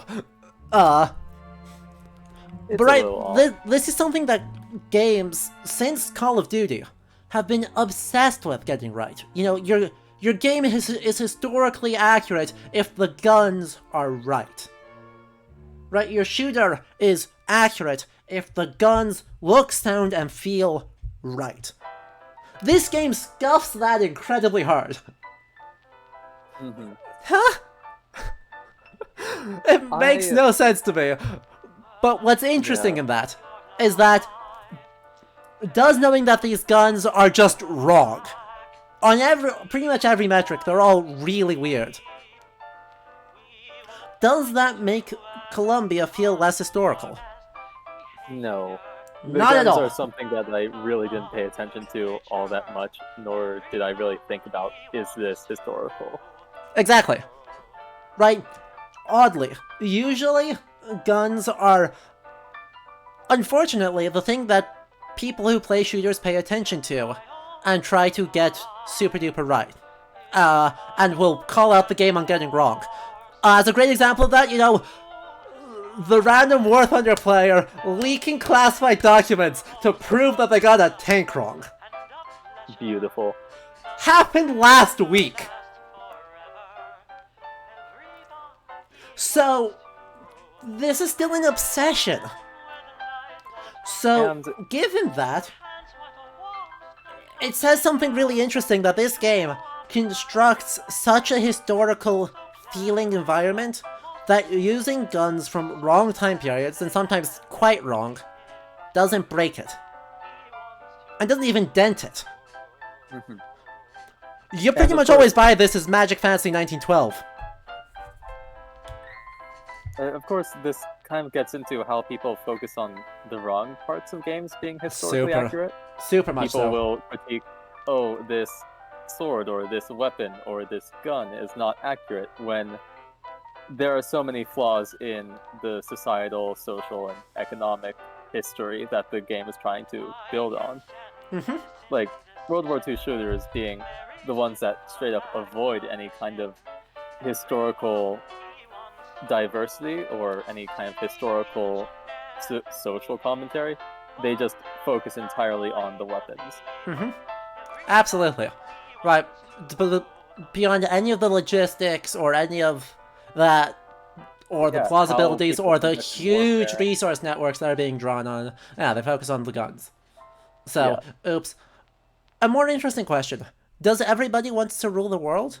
Being here? In this game, in 1912, cause any more damage than the guns didn't. I feel like at that point, it might have caused slightly more damage than the guns, but of course, I think the game made it work just because they localized it to that time period. Yeah. They changed it to fit with the time period they're going for. Yep. So there's a concept here called selective authenticity, where something has to have enough features of the historical reference for people to be willing to buy the rest of it. That's what I'm saying, like... And obviously, fantasy provides a greater leeway for authenticity. Right, Columbia flies, and it flies through an incredibly bad understanding of quantum mechanics. So, we're already accepting that it basically is just a magic city, right? It just flies by magic. And so it gives a lot more leeway, but this applies to even more quote-unquote strictly historical games. If it's set in a historical time period, it must have sufficient features in order to persuade people of the time period, and past that can kind of go off and do whatever, and it won't quote-unquote ruin someone's immersion. Bioshock Infinite manages to be almost clever in that by highlighting the tears, by pulling in songs from the wrong era, and then translating them, adapting them into 1910's instrumentation and vocal styles, and so you don't even necessarily realize that it was a Tears for Fears cover. Yeah, until you actually start listening to the lyrics, like, it is something you can very easily miss. Exactly. Right? It doesn't click. Enough features are there that it feels authentic and therefore fine. Even though it is, if you look at it, for any length of time, you're like, wait, what? Wait, what? Are we sure of that? It's just close enough to popular conceptions of what is going on at the time that makes other things more permissible. Exactly. And it helps, that they're really clever about which songs they're choosing, right?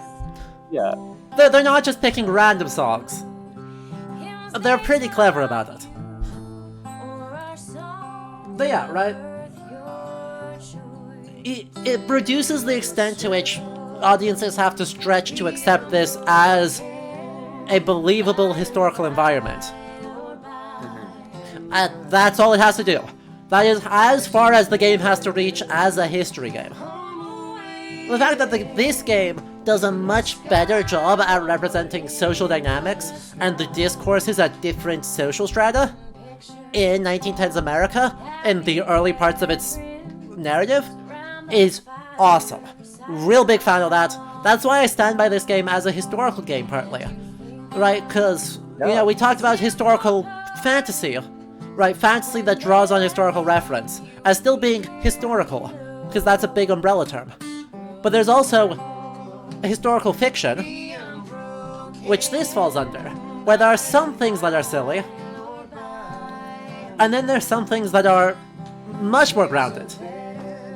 Yeah, it tries to it tries to base itself in a time period, and no matter what it does, it still attempts to, at least in the early part of the game, towards the later part, off the rails, it tries to keep to that.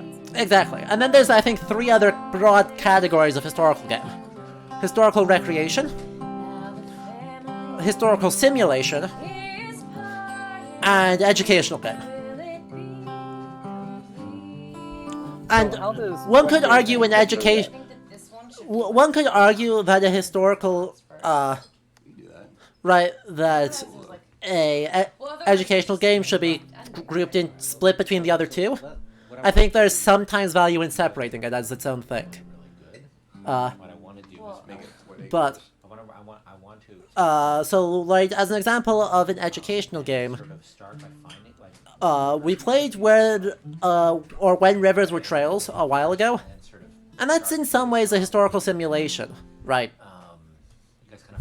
But it's explicitly trying to teach people, and it has little text blurbs about that, in a way that a historical recreation or historical simulation may not do. Another good example coming out soon, hopefully, is a game called Svoboda 1945. Which is about... It's set in 2001, but you're a historical... or a historical society, basically, for the national government of Czechia, trying to decide if the school in the town of Svoboda, in the Sudetenland, so northwestern Czechia, should be classified as a historical monument because of the histories, how it intersects with the histories of the end of World War II and the German expulsions, the expulsion of Czech people of German heritage and German speakers from the Czech Republic. And it has text blocks that you can click on, a literal encyclopedia in the game that was developed with the National Archives of Czechia. Right, that's a historical... That sounds really cool. Right, this is a historical recreation. It's basically you're going through the exact thing someone might do, interviewing people with live actors playing the parts. But it has an encyclopedia attached, so that you know what all the references are. It doesn't just let them be. And that, I think, is the part that makes it a bit different. It's awesome. I got to be a tester for the game.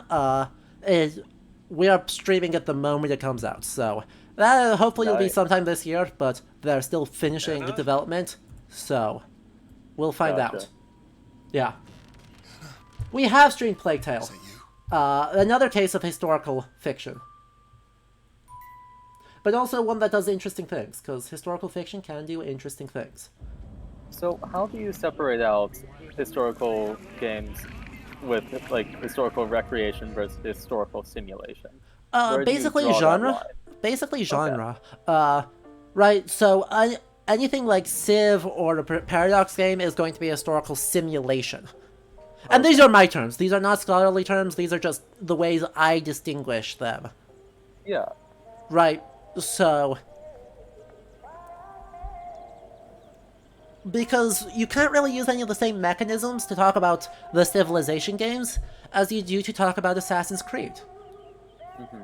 You have to approach those games in two fundamentally different ways. So separating them out into two different categories makes sense to me. So right, your top-down ones that where you're managing stuff, you're acting on a high abstracted level, is going to be a simulation, because it's more concerned with historical processes and with kind of grander scale decision making. I see. Where historical That's what I was recreation told. is, I mean, the best example of this, I think, has got to be Kingdom Come Deliverance. Even though it's fictional, right, there's no the game prided itself, and we'll stream it soon, eventually. There's just a lot of games to play. It's on the list. But, right, it marketed itself, and it made big claims to think about, you know, we are creating this historical environment with a pretty good abstraction of the combat, and you have to feed yourself, and there's minimal fast travel and minimal UI, and we are creating Bohemia as it was in 1405. And telling a fictional story within that, but Bohemia as it was in 1405, you aren't a superpower chosen person, you're just a guy. That's a historical recreation, because it makes claims about the details, the plants, the art, everything, on a very microscopic level.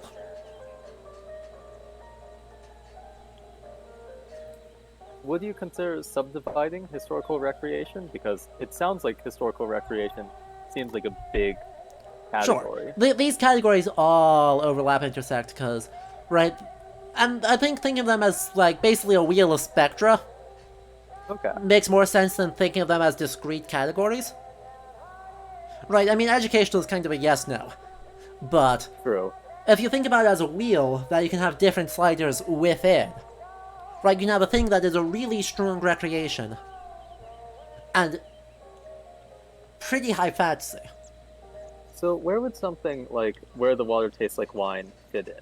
Because although it tries to get into narratives and broader scale history, yeah, it tries to recreate individual moments too.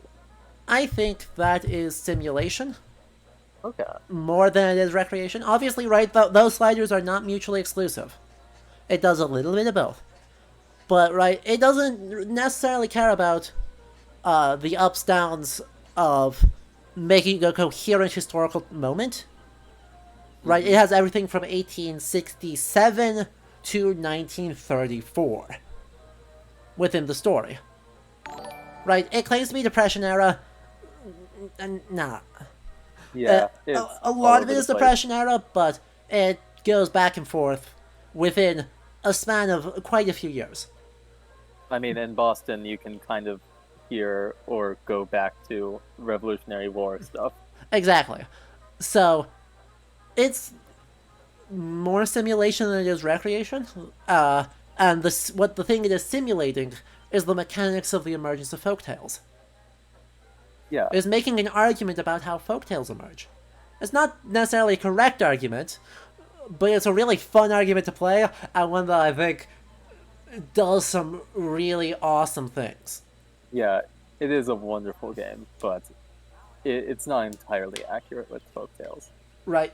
So, even the mechanics of how folktales emerge, it's not right, but it is interesting and it is making an argument about historical mechanisms. Right? What is the game interested in? Is it thinking about a bunch of mechanisms intersecting? Or is it about recreating a specific moment? And it can be both. It can definitely be both. This game claims to be both. Along with a meta-narrative of, like, what is history and what is historical contingency on top of that. So, kind of a historiographical angle on top of that.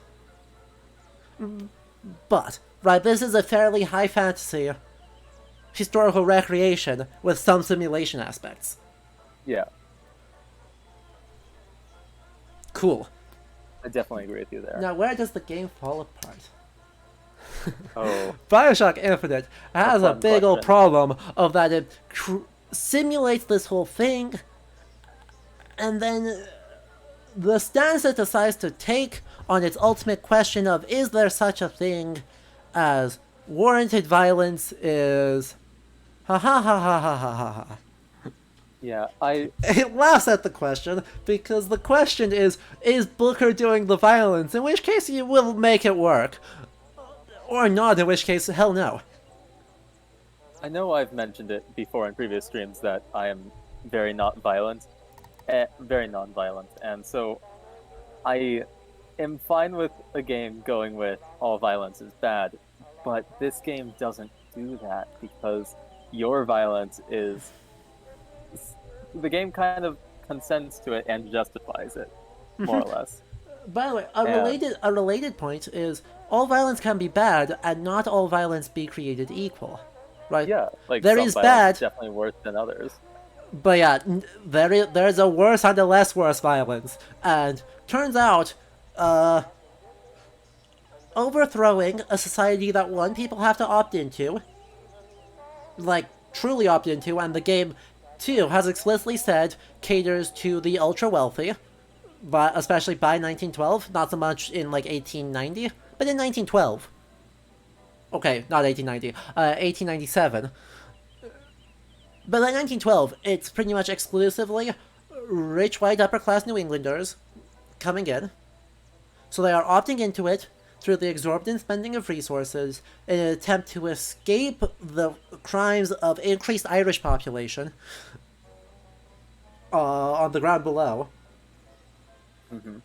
And are intentionally upholding an extremely racist society with full, easily accessible and available knowledge of what does life for not that look like.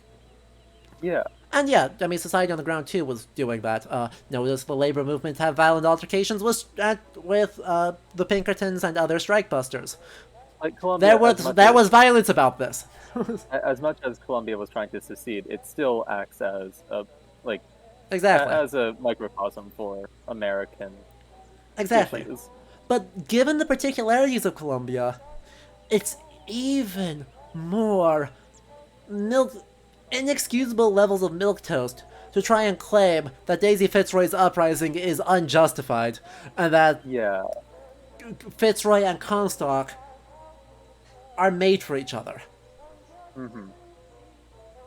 And yet, Booker, our point-of-view character, explicitly says that, and Booker doesn't have enough dialogue for him to be meaningfully distinct from the player until the very, very, very end of the game. Exactly. That's another thing the game doesn't quite get right, which is the character development seems to be all Elizabeth all the time?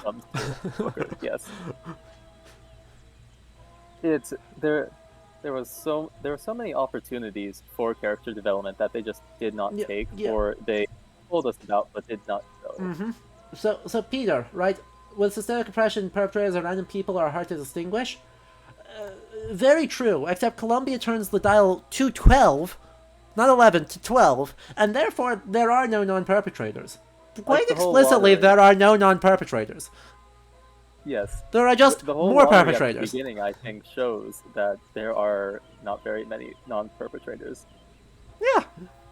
Like, people are literally throwing balls at a interracial couple. It's like, for a celebration too. It's everyone there is bad. AC also points out, right, we're playing the least interesting version of Booker DeWitt. We did play the Vox revolutionizing, Lakota-speaking Booker DeWitt, who exists in this game in audio logs. Honestly, a game playing I from would the kill point for of that view game. of Comstock would be more interesting than this Booker's arc. Like, I Good would lord. not want to play that, but like, it's a more interesting story, like the rise of Comstock. Yeah.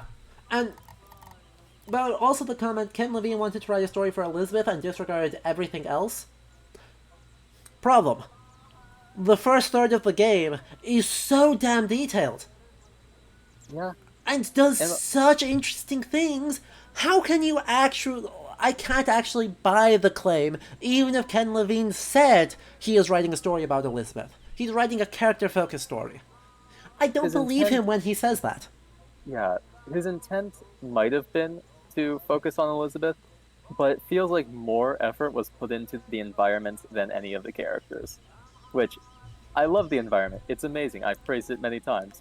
But I have a really hard time saying that this is a character-driven story because Elizabeth still sometimes seems flat because she just did not comprehend that Booker was going to sell her for to wipe away his debt several times, even though he told her several times.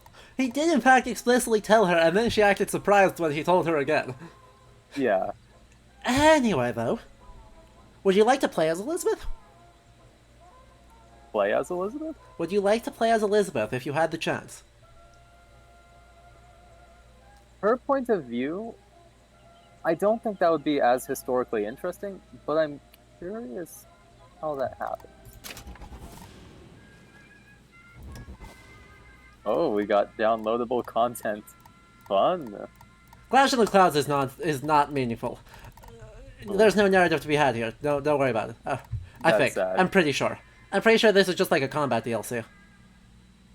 I feel like Clash in the Clouds could have been cool if it was like social revolution. Let me just double check that. I'm pretty sure this is a combat one. Because if it has narrative, I mean, we'll take a look at it.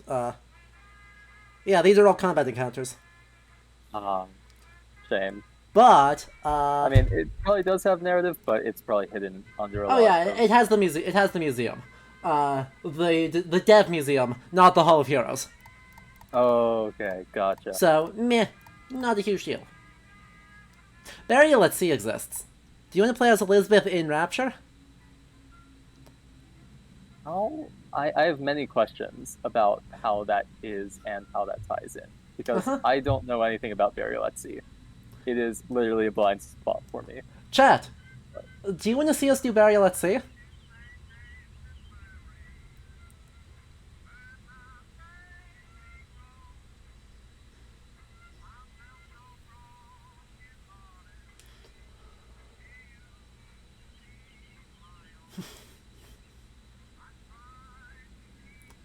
Yep.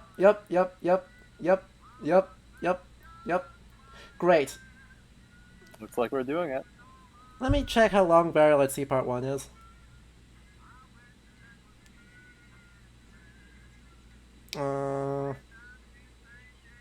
I would love to see Rapture again. I love the architecture and style it has. Mm-hmm. So, it's 2 hours long. We ain't got time for that. It's been 3 hours already. So... unfortunate. We'll be back next week with Burial at Sea, Episode 1. What a fun time.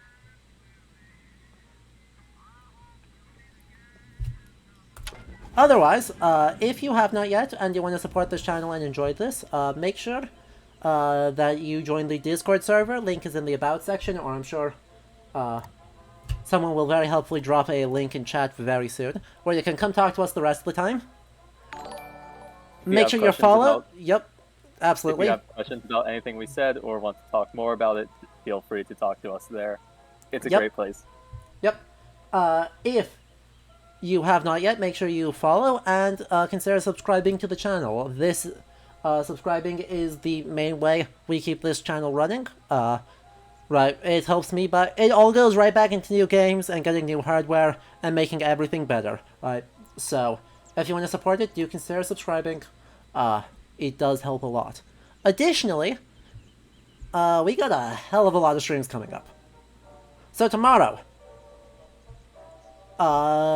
we are playing Tribes of Midgard, which released yesterday. It released yesterday. It's a roguelike tower defense thing, basically, for 1 to 10 players that's explicitly Viking themed. My master's degree is in Viking and Medieval Norse Studies, so we're gonna be breaking it down and seeing all the nonsense in it. If you want to play, all you have to do is be on the Discord server and have bought the game. That is it. So, just ping me in the Discord server if you are interested in joining for that. That starts at noon Central Time tomorrow.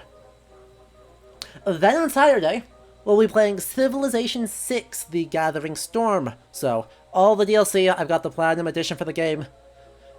I'm not going to be good at the game, because they redid literally all the mechanics again. But we're going to spend 2 weeks with Civ 6 before jumping into the new games, you know, Old World and Humankind. Civ 6 does change things up in some pretty fun ways. Changed everything. Yes. So it's going to be really interesting as the kind of ultimate accessible historical simulation. And then on Sunday, yes, I have 3 more streams this week. I will be joined by 2 of my friends who are both also Norse specialists, PhD in late saga literature and a PhD in Nordic religions, as we play a board game. Yes, board games. We're branching out. Through Tabletop Sim, we're going to be playing Yui Rosenberg's A Feast for Odin, and then talking about it. Disclosure, I am in the process of writing a book chapter about that board game. So we will be playing it, and then we'll be talking about it, so take notes. We're going to see how it works as a tool of explaining Norse history. And tell your friends about those one. The more people we have on that, the happier I will be. So, it is going to be great. We have so much coming up. So, tell your friends, make sure you're followed, and we will see you tomorrow. Alright, have a good night, everyone. Good night.